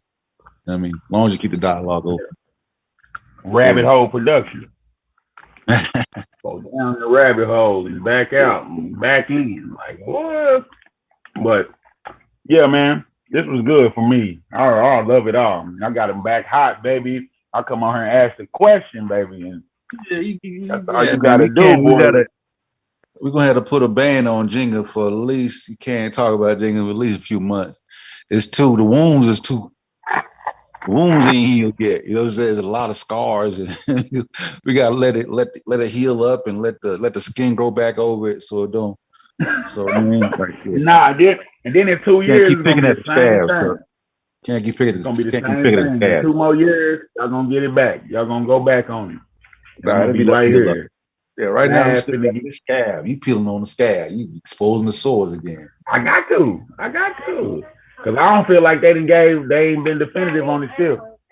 But Uncle come back to. He's supposed to come up somewhere around 8, and he said he's gonna put a bow on it. You know what I mean? So he's gonna try. He gonna put a bow on it tonight? Yeah, he said. Yeah, he said around 8. He's gonna try to tie both sides of the argument together. Just that. He's gonna be yelling and screaming again. He ain't gonna put a bow on nothing. No. The whole point is just to bridge the gap. Because he was saying, both sides is right. He was just saying like everybody got different pieces, and then when you put it all together, it makes the story complete. So you're gonna put a bow on it. So you know what I mean? It's gonna be peaceful. It's gonna be peaceful. And, okay. Yeah, I can't wait to see that. Yeah. Can't wait to see it. Peaceful. Checking the chat. Check ain't jump on. Check it, bitch. Man, I was about to say something about man. I busted him up on DraftKings. Sosa, boy. Oh, you did? Boy, I busted him up, baby. Yeah. Them Ravens been good to me too. I ain't played since the season started. Ravens been good to me. Yeah. Mark Jackson, wait. Y'all ready to throw Lamar birthday party or something? And he an anti-vaxxer too. Oh man, I don't know how I feel about that. Shit. Good Lord. He the Kyrie Irving in the NFL. He playing. It's crazy. Luckily he don't live in he don't play with the Giants. What about your boy Aaron Rodgers? Oh, I know, right? Hey, he full. Yeah. Yo, he was like, man, I watched the interview. That nigga was like Infodici. Oh my God. He was like, yeah, he said, I believe in body autonomy. And because always first, I'm not an anti-vaxxer. Like nobody's anti-vaxxer no more. Like that shit ain't even no fun no more. Like man, they don't even admit it. Yeah, like first of all, I'm not an anti-vaxxer. I just believe in body autonomy. Yo, that nigga was like, he said it was 2 ingredients in the Pfizer and Moderna that he was allergic to, right? But he never said which one it was, right? What it was. He never said. And then he said the other one, the Johnson & Johnson, they stopped because of the blood clotting, so he couldn't even take that one. So that nigga said that his homeopathic doctor told him that it would be safer for him to catch COVID, man, than it would be for him to get the vaccine. I was like, God. And he said, man, who is advising these people? Ain't it crazy when they go into I need to do my own research? Like, bruh, stop. Your own research and all of this, what somebody says. But white folks, they don't have to prove nothing. When Aaron Rodgers came on there and said he was immunized, they ain't even say nothing about it. They would have checked. They checked Lamar. Did you get vaccinated? No, they knew he wasn't. They knew he was because he got to. No, we did it. I'm just saying. The public at large, we didn't know what he was. We didn't know. We like, it's just a white man said it, and we believe it. He would. He has no reason to lie to us. And he was John Wick for Halloween. He was all at the parties. Boy, that privilege, boy. That privilege of mud. Lamar Jackson may not be nowhere coughing. Lamar Jackson goes somewhere coughing. They going, boy, gonna tear him out the frame. Yeah, they talk about finding Green Bay because of that shit.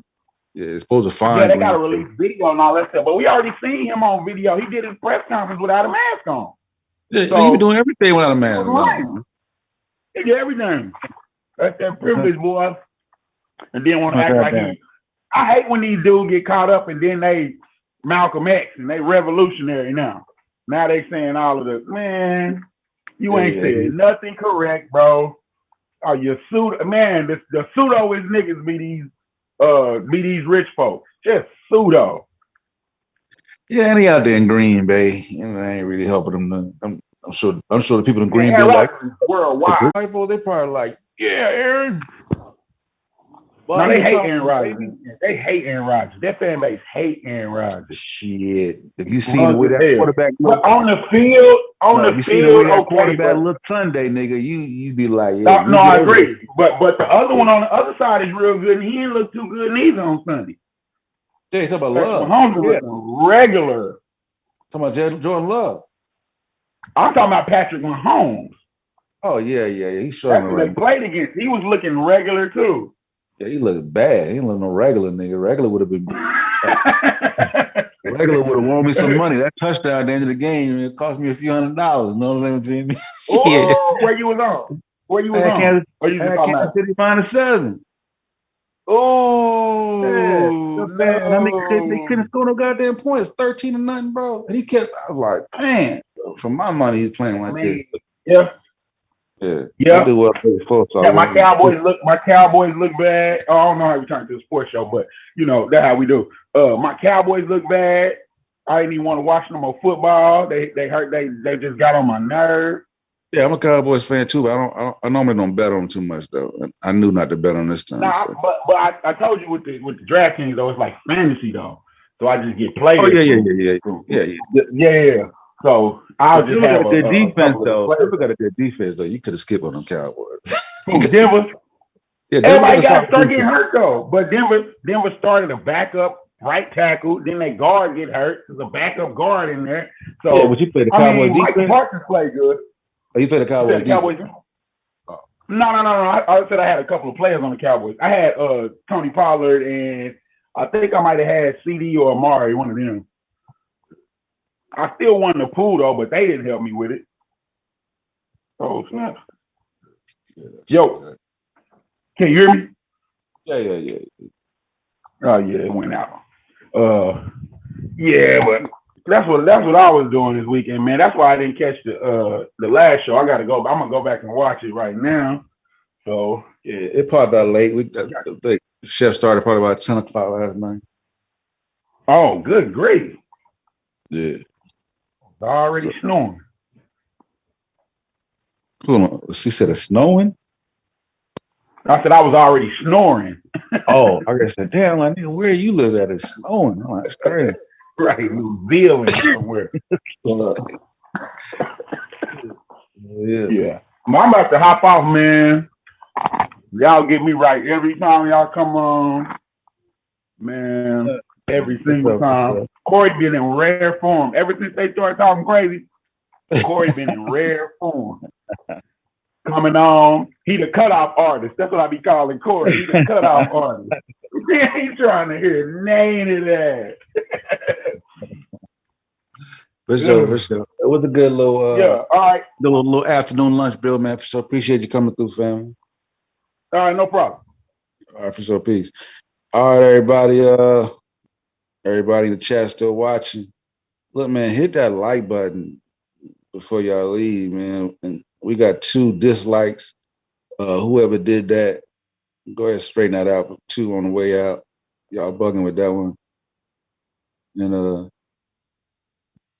yeah, man, we're gonna thank everybody for coming out, man. Y'all already know what it is. I'm supposed to do a show later on. Putting a bow on Queen Nzinga. We're gonna put a nice little bow on the slavery in African Queen Nzinga. And it's gonna be a good little build, man. So thank y'all for coming out, man. Peace.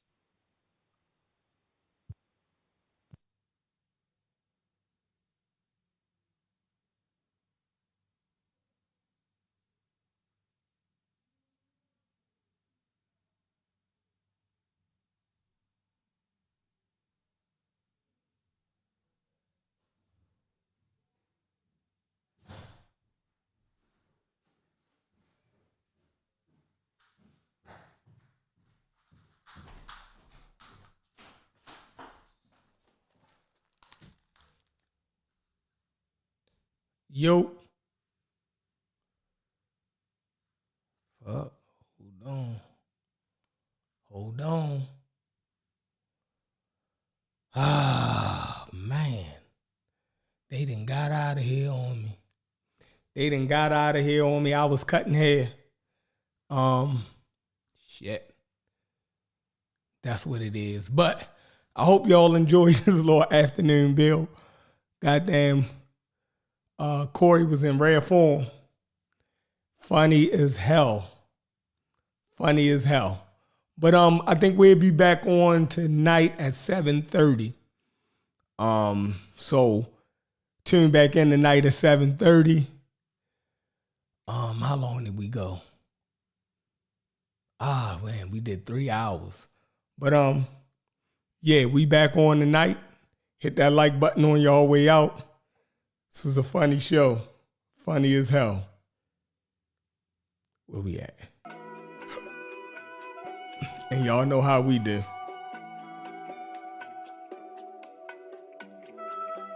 That like button, give me them likes. Yeah.